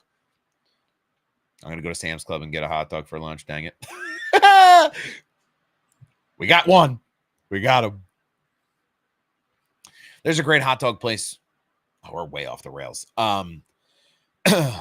Here in Jersey, it's up in where is it? Like Lacey, I guess, by me, off the Garden State Parkway. It's called Dewey's Dogs, and it's just a hot dog place, like standalone hot dog brick and mortar place. All they sell is hot dogs, and they've been in business forever. Usually, hot dog guys, they don't make it. It's a hard business to be in. What are the margins on hot dogs? They can't be great. Hot dogs are a volume game. You know what I'm saying? So to have a brick and mortar store where you're selling hot dogs is got to be really tough. Got to be really tough. Props to all the hot dog vendors out there for keeping the glizzy game just at its absolute peak in 2025. Can we get some dogs in the chat for the hot dog vendors out there, ladies and gentlemen? Make it to Ohio sometime. Get you some Skyline chili or Gold Star. I've heard about Skyline chili. I'm a little skeptical, I got to say.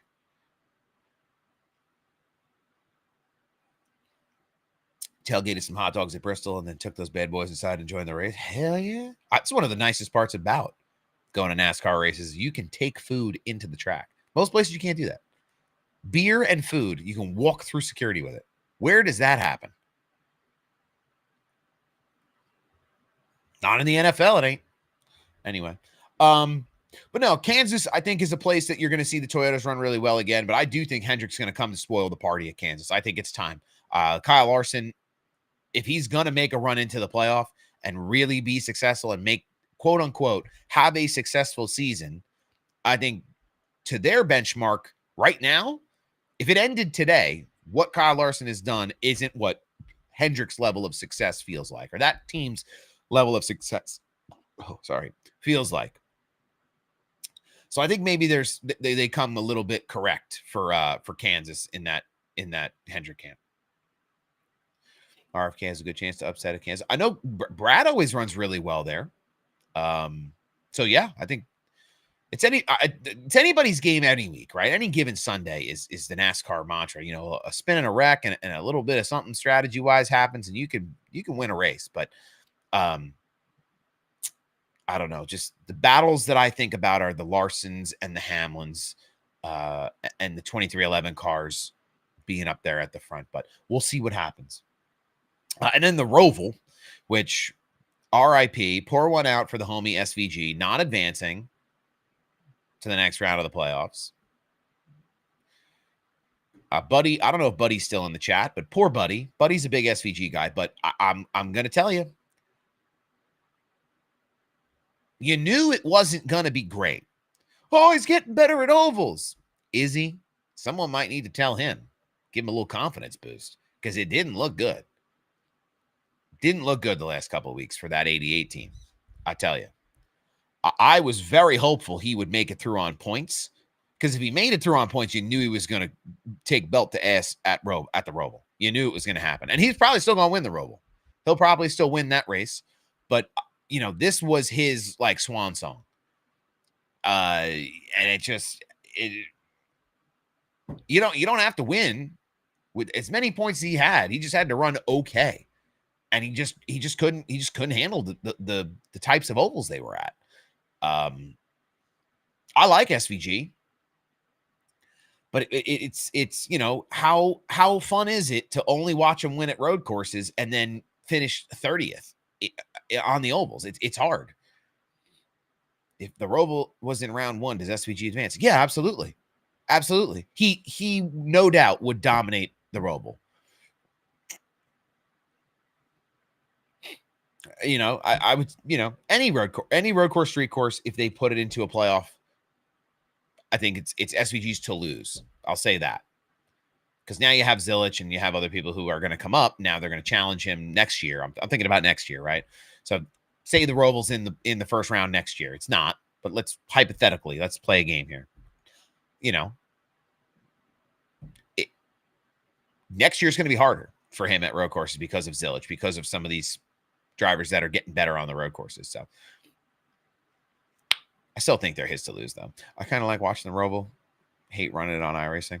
I don't even go near it on iRacing. I don't like it on iRacing. I haven't been on iRacing in quite a while anyway. I had to take some time off of iRacing. It's infuriating. I did win a I don't know if I talked about it. This was a while ago, but I ran a Legends race at Lime Rock Park, and I won at Lime Rock. We might have had to put the bumper to somebody to win. We might have. That might have happened. But I'll tell you what, I wasn't going to let her slip away. I wasn't going to let it happen. We won that race, though. I have fun running those little legend cars, though. They're a blast. I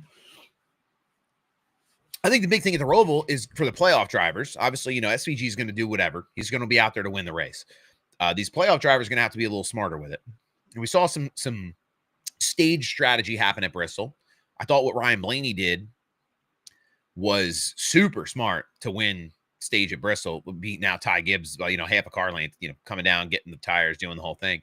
You're going to have things like that. Big brain moves from on top of the box to get points everywhere you can, because now there's less points to compete for, right? I'm trying to think of drivers who are good here in the playoff. You know, Bubba's improved at road courses pretty significantly over the last couple of years. Chase Elliott, people talk about his road course performance.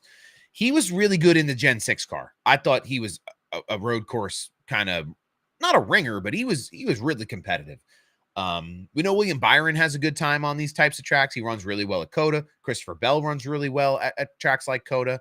I am still hopeful in my heart of hearts, not in my brain of brains.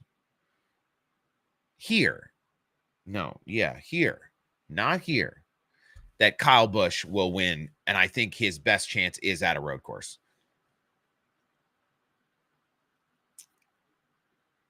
Yeah, Ross Chastain's good at the Roval too. Ross Chastain likes victory lane at Charlotte after winning Coke 6 earlier this year.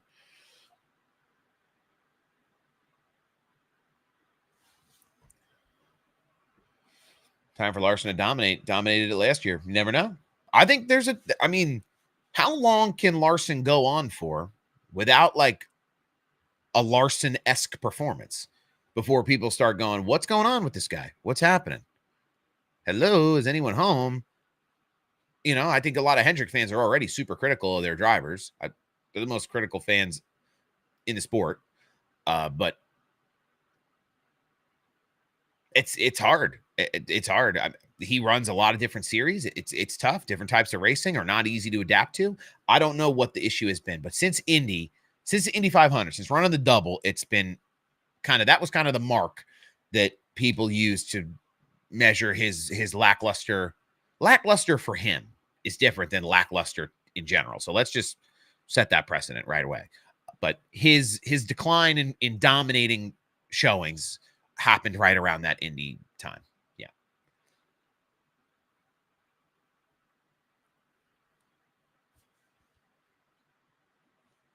Larson just had the worst luck this weekend. Caution fell the wrong time for his situation. Yeah, but he wasn't great. He wasn't great at Gateway, and he wasn't great. I don't know. It's just been a tough string for him.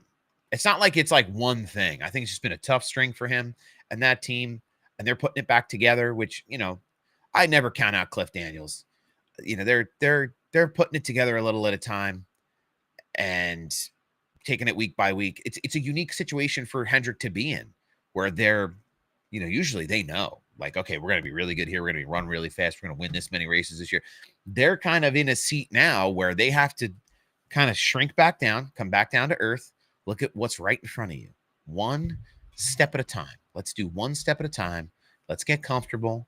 Let's find where we can be better. Let's get the time back. I think Kyle Larson, I'm not a Kyle Larson fan by any stretch, but I think when Kyle Larson runs good, it makes the field pay attention and step up and run better. And I'd like to see him back in action running better this year. What will a championship run look like for him? I don't know. I think the Toyotas are too good to beat, in my opinion, but we'll see what happens.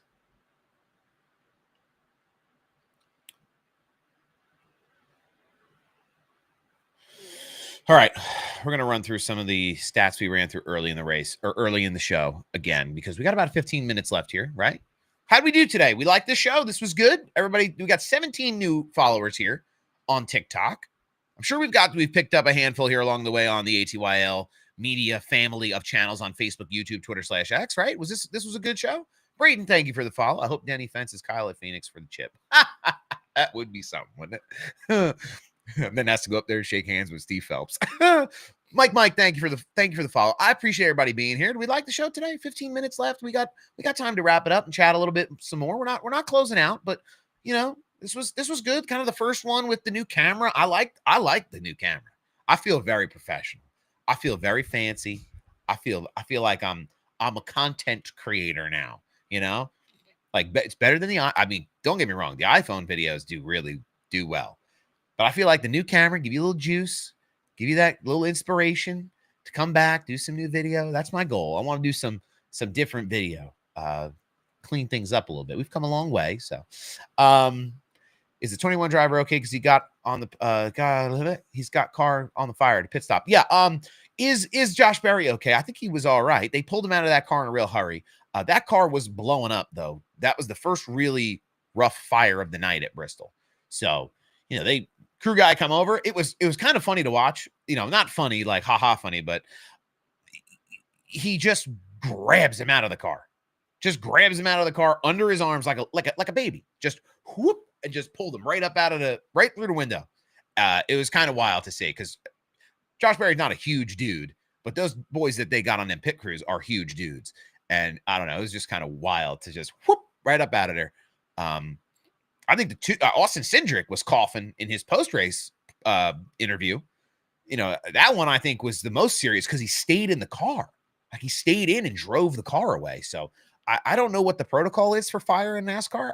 At least they're like smoke inhalation in the car. I know they have like an air, like, it's not obviously not designed to like be the primary source of breathable air, but they have like a hose that connects to the helmets that circulates air through the helmet. I hope that helped to some extent. Like, let's see. Hold on. I have it sitting right here. So, like on the helmets, and this is like a prop helmet, but like the little nub on the back, like this is where their fresh air source is going to come from. Cool air cycles into the helmet. So I don't know when your helmet gets full of smoke, what do you do? You're racing. I give Austin Cindric some grief sometimes, but I give him a ton of credit for holding on to that and being a dog and getting it done. I hope he's okay. He doesn't have any like lung damage or nothing like that. But, what's the new camera model? I got a Sony A6400 from a content creator friend of mine. Jordan ship like a boat. Ship Box Garage, if you've seen him on TikTok and Instagram. He's much bigger creator than I am, but I know Jordan from my professional life. He's a great guy. He's a funny guy. A sit down car comedian, truly. Toyota kind of owns New Hampshire. 2024, 2023, 2022, 2017 twice, 2016, 2015 twice, 2013 twice, 2012, 2009, and 2008. Dom has the receipts, ladies and gentlemen. Toyota at New Hampshire. I wouldn't be surprised if you've seen Denny Hamlin go back to victory lane. Could be a back-to-back week, for Bell. We know Bell likes the back-to-back even. Did that early in the year and then just kind of disappeared. So, but we know New Hampshire is going to be a blast. Those flat tracks, there's something about those kind of flat down tracks that Toyota runs really good on. Bell's your guy. All right. Bell's a good, it's going to be hard to keep all those JGR cars out of the Final Four, I think. But I watched the 98 Southern 500 last night on YouTube. Watching those pit crews versus today was comical. Oh yeah, man. I mean, they're whipping around jacks and they got wheels on the jacks back then. It was like stuff you went to Harbor Freight and bought. They're falling over themselves. The hoses are all like the pit stops of today they're athletes. You know, you think about like going back to 98 or back even further than that, right? These are just people. They're just regular dudes who are like, yeah, we're going racing. Oh, my buddy's going racing this weekend. He has a car. I'm going to help him.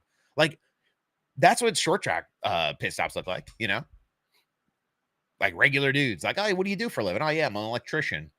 I'm out here changing tires on a Saturday. Like that, I don't know. That stuff to me is pretty dope. But the artistry and the competition and the level of commitment you have to have now to be a pit crew member is unbelievable. A great pit stop in 98 was 16 seconds, Dom said. So, and then what was the fastest time at Bristol? It was like, I saw guys pulling off under 10 and under was, you know, even less than that in some cases. I saw a 2-tire stop for Denny, you know, 4.5 seconds. 2 tires and fuel. That's crazy. Does the car have to be moving to get fresh air? I have no clue. I don't know the answer to that. I would imagine like to vent the cockpit, the car would have to move. I don't know about the helmet specifically, like when we were giving that example. I think there's a like a fan that cycles air into the cool air into the helmet, like a little kind of like an air conditioner, I guess is like what you could compare it to. But I think the car does have to be moving to push that smoke out of that car. Swimming pool, thanks for the follow. I appreciate it. I have been on some pit crews at a top level in the 90s, so relaxed.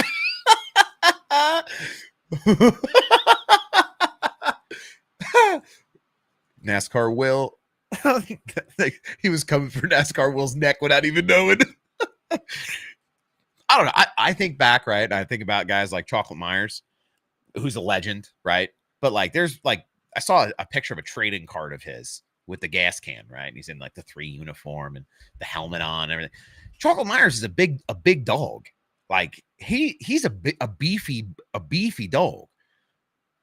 And you know, these aren't guys that are athletes though. Like now you have guys right now.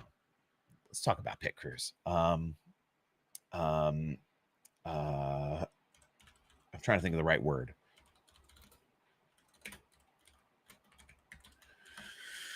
I want to see if it'll give me a list here.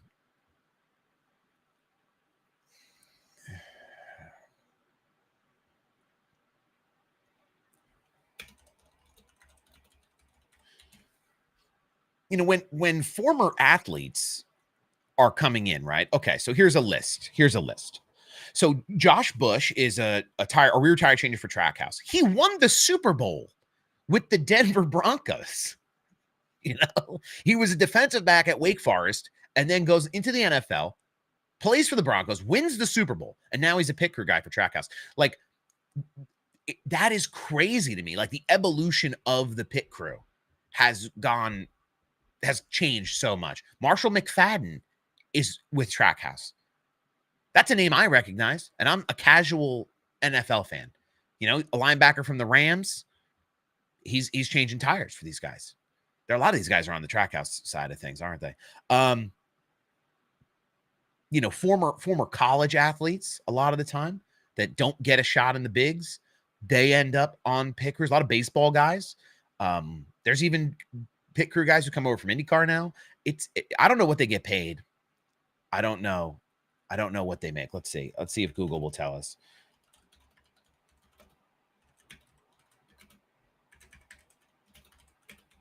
I'm sure it varies by team, right? So pit crew members' annual salaries can range from $40,000 to over $100,000, with higher pay going to experienced members of top-tier teams or those in roles like crew chief or jackman who can earn significantly more. In addition to their base salary, pit crews also have the opportunity to earn bonuses for their team's wins. So that's kind of the 30,000 foot level. They should set up a tent outside of the NFL draft to give applications to all the players I drafted.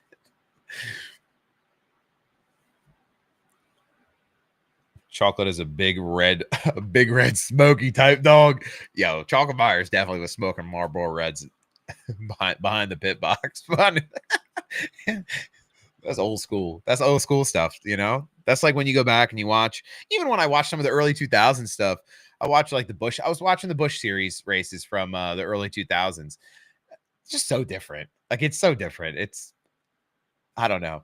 There's that kind of old school feel to it versus the very polished kind of sport we have now. I think that's what gives people that NASCAR feeling. That's one other thing too we could talk about here as we got a couple minutes left. I'm kind of bouncing around all over the place, but one thing I did want to talk about is somebody who works in marketing and does marketing for a living. NASCAR is going to go ahead and try to rebrand themselves as a brand to be this rebellious American brand again. I give them props for making this decision, for making this choice to go down this path, to become this American motorsport and to embrace all the things that make it unique. But I have some concerns. I fear the way this gets done. So they're going to make this effort to do this, to have this new look and this new feel. You know, you see a lot of OEMs right now in the automotive world. Ford is doing some tremendous things. I know not everybody's tapped into social media like I am. It's how I make my money, so it's something that I might have a little more insight on, and I'm just glued to the phone all the time, for better or for worse. Ford is doing some tremendous things in their social media presence right now to rebrand. But there's a lot of racing rebranding. Dodge, Ram trucks, the SRT programs are coming back. Cadillac through GM is going racing and becoming more of a performance brand than they've ever been. Ford Racing is rebranded and returning. You know, the GTD versus the Corvette at the Nürburgring. Like, the automotive space, especially at an OE level right now, is ripe with performance marketing. And I think that's a big reason you see Dodge come back to the Truck Series, or Ram come back to the Truck Series. And now other sports, NASCAR and other American motorsports, they're paying attention. They've been paying attention, and now it's time to do something about it.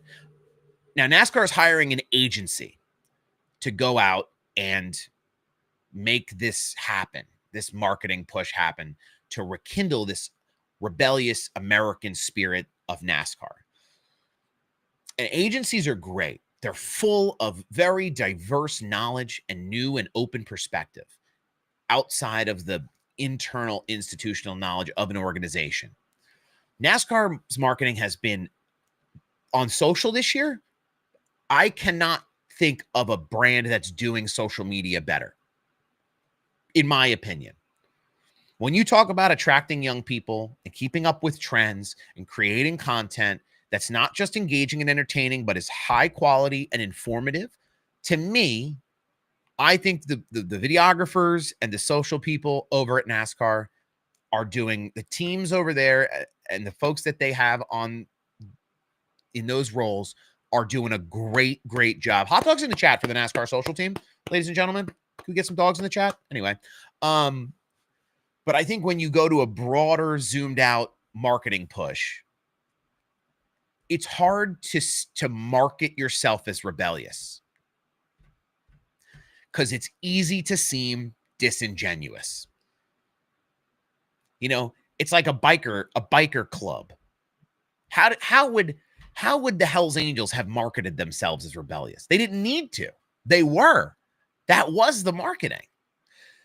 So I think, to me, it's creating situations on track and in media and with drivers that give the rebellious feeling, that allow that marketing to happen on its own. I even think some of that happens with what you see drivers talking about with playoffs. You know, like, there's been a lot of conversation recently. You know, Mark Martin's out here with his fingers out, like tweeting all the time. Then you got guys like Christopher Bell talking about a full season. You know, I prefer a full season playoff or a full season points standings. And then you hear drivers like Ryan Preece or Chris Buescher or somebody else was saying it too. Those are things like, when you rebel against the sanctioning body a little bit, it feels, the series and the drivers, it feels like that rebellious American feel. Like, oh, they're going to say something, you know, they're going to say something that's outside of the norm, and they're going to challenge the authority figure in the American motorsport sanctioning body in NASCAR. You know, I think that's I think that's a place to do that at the grassroots level. That's how you rebrand rebellious. When you get people who make a ton of money, and Yancey's making a great point in the YouTube chat, shouts to Yancey. When you get people who got a lot of money, they think they know what the grassroots person wants, but they live so differently than people they're marketing to. It's very easy to fall into this hole where you seem disingenuous rebranding something to someone that you know nothing about because you're not in it, you know? And I've noticed that in lots of places with lots of brands. I mean, we're not going to get too off the rails here, but Cracker Barrel. Let's zoom out from the politics of Cracker Barrel, where we have the president of the United States tweeting about Cracker Barrel. Let's put that on the shelf for a second. This is a great use case for disingenuous marketing. Know your brand, know your base, know your people.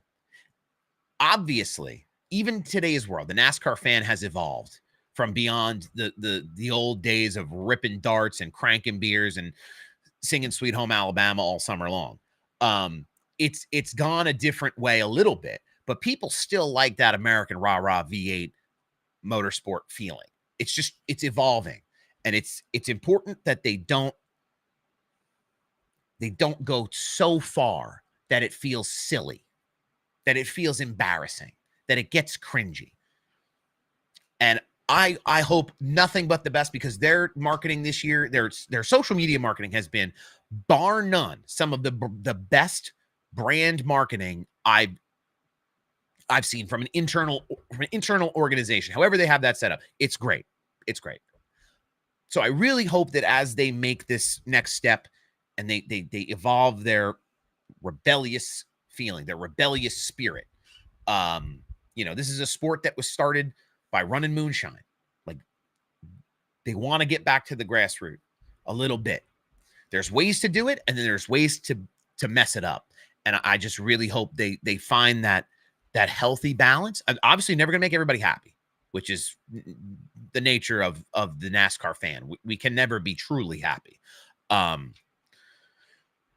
But there's definitely an opportunity here to do something really exciting and really good. I just really hope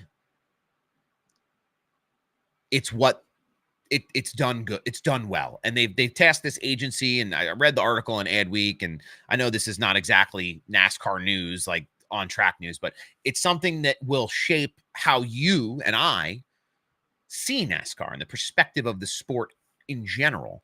And it will affect how other series brand themselves as well. 6 or 7 meme posts should help get back to the grassroots. They have kind of leaned into the NASCAR social videos, like the cuts at the beginning where they're like baiting people with like popular trending meme templates and then cutting into like this energetic like hypercut edit. I think that's awesome. I think that's super smart. It's meeting for me, and here's a little marketing lesson from Sal. Little free advice for those of you out there. If you can meet your audience on social where they are already, if you know like your audience is already consuming meme content, okay, let's go find what meme content they're looking at. What's your algorithm look like? What's your target demographic? What's your target person's algorithm look like? What are they searching? What are they looking for? Let's gather what's familiar to them and incorporate it into how we message our messaging to them. That, to me, on social media, especially in organic social media, because paid social media, you can buy all the success in the world if you have a big enough budget.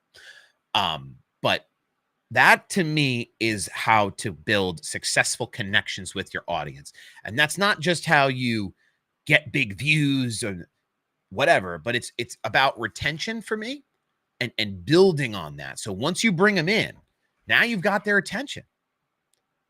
And now you get to sell them something week after week that you can make them love more and more and more and more. So to me, I think that's something that's really important. I am really excited for them to go and do this and try to tackle this and be this American spirited, rebellious sport again. I'd love to see that Jeremy Mayfield commercial, like, and maybe the sponsors and some of the folks, that are key pillars of NASCAR get into this with them, where commercials like Jeremy Mayfield, remember when he picks the girl up on the date and she's got like the grease in her hair, she puts the grease in her hair and she uses the octane fragrance on her wrists or whatever. And like, those are things that are cool. And even the TV commercials this year, like, where they get all the guys together, all the drivers together, those are great. Like, stuff they did for Nashville playing pool and the cuts of that, having drivers involved, that's going to be a part of it. Having the sponsors involved and on board with it, that's going to be part of it. So I'm really excited about it. I am cautiously optimistic, though. I don't think the way to start branding yourself as rebellious is to just announce you're hiring an agency. That doesn't seem very rebellious to me, but I'm sure they have a bigger plan, and I'm sure that they have a better perspective and a broader scope on what is going to happen coming up here. And they're going to leave it to the resources of the agency to really make things work and make things happen. But that is my spiel about that. That was an 11-minute spiel about marketing. I think I was fairly reserved because it could have been an hour-long spiel about marketing. So that is going to get us to close here. We're going to wrap up. Unless there's anything that anybody would like to chat about real quickly here. Is there any hot button topics you in the chat would like to provide that we can chat about here for just a few more minutes before we get ready to wind it down? It is at this time that I'd like to ask everyone if they've enjoyed their experience here in the Splash and Dash Morning Show. Kindly give a follow. Just a simple, quick tap. It doesn't cost you any money. In this economy, come on. But no, I appreciate everybody who supports the stream each and every week. We do some fun things here. We try to have fun. It's a show that's for the chat, right? That's how this show is fueled. So mostly NASCAR, but I'm down to talk about anything really. I love the Xfinity series and I love the Cup series. I'm really trying to get into. I'm really going to try to get into Cadillac's F1 program next year. I'm going to try. I don't know if I'm going to succeed, but I'm going to try. All things racing. I mean, if you guys, I'm not a college football guy. I didn't grow up. I didn't realize how big of a deal college football was to folks in the South and Southeast. Looking back, like I realize now that y'all really have no football teams down there. Falcons, the Jags, the Panthers, and the Commanders. Like we got football teams in the Northeast here a dime a dozen. They're all over the place. So I get why college football is such a big thing. I feel like I need to have like a pull to a team. Like I don't want to disingenuously support a team. I also don't want to be miserable watching a team. Like I don't want to become a fan of like Hawaii and like the championship. They're never gonna compete for a championship. I don't know. We'll see. I see them, Trackhouse cars at the top of the track, picking up rubber at the checkered flag. Gain weight however they can. Right side weight. They need right side weight. Don't change tires. Let the teams adjust to it and see the tire life improve. I think moving ahead, the teams are going to come more prepared for these kind of like silly tire situations. I don't think they're going to get as caught off guard as they have in the past. Now it's 2 times now that they've been caught with these like shredding tires. I was got some Buckeye. We got Yancey's a Buckeyes fan. I know Dom's a Buckeyes fan too. I have a friend who's a Buckeyes fan, Daddy Ryan. For those of you who remember the podcast days, my buddy, my bestest bud, and former podcast co-host. He's an Ohio guy. Clemson on top. Okay, Clemson have it. See, for what I do know about college football, Clemson having a tough go right now. Tough go. When will we get a new car? Also, go blue. Okay. Little Michigan action. I like it. Race was too confusing to follow. I got a little lost in it, to be honest with you. There were periods I had to look away. There was too much going on. My eyeballs hurt. I was getting cross-eyed trying to keep track of who was where and what tire was doing what, who was on pit road, and trying to get to pit road. And it was a lot, for sure. Do I stream iRacing? From time to time, I do. I used to stream iRacing daily. But I work West Coast hours on East Coast time. So I have this awful sleep schedule, and a lot of the time I don't get up. I used to do it in the mornings. Everything I do is in the morning. So I try to get up early and do some iRacing. I really want to start streaming NASCAR Heat 5 and get through the whole game on stream. I don't know if it's going to be like an Iron Man stream where I do the whole thing at once. I'd like to do the whole thing at once, even if it's like a 12-hour or a 20-hour stream. Bang through the whole thing in preparation for NASCAR 25 to come out. Chris, good morning, Chris. What's up, brother? Hope you're doing well. So, you know, yeah, those Clemson fans don't like that call out. I want to be a Notre Dame fan. My cousin's a nun. Unrelated news to people. My cousin's a nun, so it feels like Notre Dame feels like a connection I can make, right? Not that I'm like super religious, but she's my golden goose, this girl. So like I gotta support where I can. They're gonna take me in the side door at St. Peter's Gate someday. I'm going in the back. Notre Dame ranked as criminal. Hey, I went to see Notre Dame play Army last year. I bought a Notre Dame t-shirt one time because I liked the gold helmet, like when I was like 10. I asked my parents for it. They lost to Texas A&M this week on Saturday by 1 point. And they lost to the University of Miami. Have they won a game yet? They went from being ranked second. So they were ranked number 2 last year at the end of the year. Obviously, they lost to Ohio State by 11 points in the championship. August 31st, they lose by 3 to number 4 ranked Miami. They're ranked 24 in this year. And then they lost again to Texas A&M. Next week, they played Purdue. They have Purdue, Arkansas, Boise State, then NC State the next 4 games. I don't know. Maybe I'll casually play. I'll casually follow along, but I don't know. We'll see. I'm a Giants fan, so I have enough to be disappointed about. Even though Giants yesterday, I know we're way off topic now. We're at the end of the show. Giants yesterday looked so good. I know they lost in overtime. That dude who got 4 consecutive penalties on the same drive, like you just gotta team bus, just gotta drive him out to the Meadowlands, just open the door, set him free, let him go.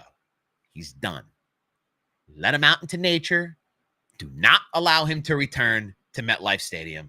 Do not allow him to return to the locker room. That slap tackle was amazing.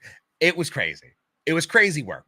I don't know what the thought process was. He lost them the game. Like he lost them the whole game with that drive, those consecutive penalties. So the moon ball from Russ, though, I got to tell you, we all the Giants fans, myself included, owe Russ an apology. Russ, if you're listening, I'm sorry. I think there was a lot of people who doubted his skill still as a veteran. And him and Neighbors together, is Malik Neighbors the best wide receiver in the NFL? Like, you kind of had that feeling that game yesterday. You know, hands in the face, reaching up, catching a touchdown. Like, it's giving Odell Beckham. It's giving Giants Odell Beckham Jr. days.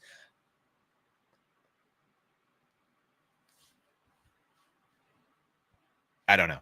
Anyway, Giants fans live and die on hopium. We get all jacked up on hopium, and then we are just severely disappointed the rest of the year. But I was still happy with the way they played, so I can't be upset. It sucks losing to the Cowboys. Their fans are awful. Except John, the motorsports enthusiast. He's a Cowboys fan that does not deserve abuse. My only exception. But most of the time, those fans are insufferable people. So, Aubrey by far is the best kicker in the NFL. For sure. I mean, what did that kick a 64-yard field goal to take them to overtime? I think what was the stat track said it would have made it in if he kicked it from like 70. Like he cleared it. It was a super long field goal already, and it could have been from further back the way he kicked it. So I don't know. Some days, you know, some days you got it, and some days you don't. But the defensive play from the Giants was not there. Was not of a caliber good enough to beat any team, really. And the 4 penalties by what's his face there, they just got to return him to nature in the Meadowlands and let him frolic in the marsh in the swamp. Bustin' Knots Fishing. Thanks for following. I appreciate it. Race was boring. I didn't think the race was boring. I don't think that, party of one. I don't think that race was boring, but a lot to keep up with, a lot going on. Kind of a curveball of a race. Absolutely, yes. I would say that for sure. But all right, we're gonna shut it down here. I appreciate everybody for coming out. I 24 new followers today. I never ask. I'm not asking for much, but if you enjoyed your experience here in the brief time, or if you were here for the full 2-hour show, we do this show every single Monday morning. I like to jump onto the TikTok and do some live stuff throughout the week too. Sometimes I'll pop up on the phone, be like, hey, hi, how are you? And now I got the new camera. I'm definitely going to want to do more live stuff. So, like I said earlier too, definitely going to try to do some more racing, whether it's iRacing or Heat 5 or whatever. I see people doing some different things. And I have some new content ideas. And if there's things that you guys are interested in, like learning about or seeing or knowing, tell Sal. I want to go down the rabbit hole and learn with you and bring it to you. So, thank you, Waldo. I appreciate it, man. Sony A6400. We're out here doing it. Spend the money we don't have. Holla, it's good.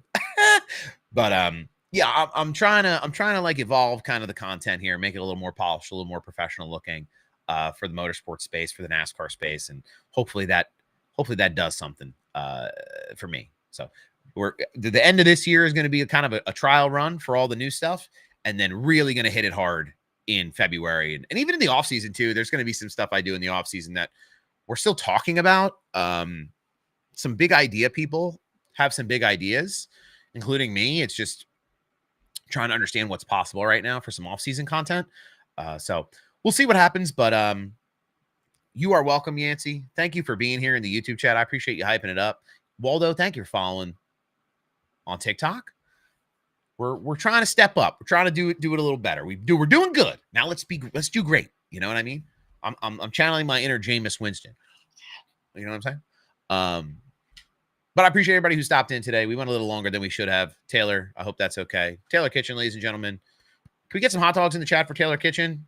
She's the fearless leader of the ATYL Media crew. She allows this show to be published on her platforms, which is bananas. But ATYL Media, Motorsports Media, your way. If you like the show, let her know. Follow along. We're going to talk about hot dogs so much the rest of this year. I'm so glad everybody's jumping on the hot dog train. I'm into it. I know there's people out there who like hot dogs. Nobody likes hot dogs as much as we do. And Uncle Tony's going to come back. He's going to be serving them out. He's going to be serving out a hot dog. I'm going to make Tony a character. That's what I wanted to say too. Tony's going to become a character. And he's going to be like this Italian guy. And me and Tony are going to go back and forth on some NASCAR things. You know what I mean? Like Tony's like going to learn about NASCAR. The car's going in the circle. We'll see. I don't know. It's a thought right now. There's lots of thoughts, big thoughts. We need to have some big actions to follow them up, but we'll see how that goes. Dogs in the chat. Thank you everybody for being here today. Good show. Hope everybody enjoyed the race this weekend. Bristol, again, Bell, your winner. Joe Gibbs sweeps the first round of the playoffs. We'll see what happens. New Hampshire, Kansas, and the Roval are up next. Xfinity Series, things are heating up there. They'll follow that same schedule. Our Eric Almirola won this past weekend. Sheldon Creed and Sam Mayer finished P2, P3. We had Lane Riggs winning the Truck Series as well, marching on through the playoff run. And then Brent Cruz in the ARCA Menards Series, locking up a team championship for Joe Gibbs Racing in the ARCA Series as well. So hope everybody had a great weekend. That's kind of a broad weekend recap. And think about what kind of dogs you like. Ooh, I got a custom mustard that'll knock your socks off. I'm gonna make the custom mustard. I'm gonna make this mustard, and I'm gonna post about it online. Tony's mom calls him Anthony for sure. Oh, Anthony. What's his middle name? What's Tony's middle name? Because the Italian mother's got to call the middle name. Anthony Joseph. What are you doing? That's perfect. But no, I appreciate everybody for stopping by.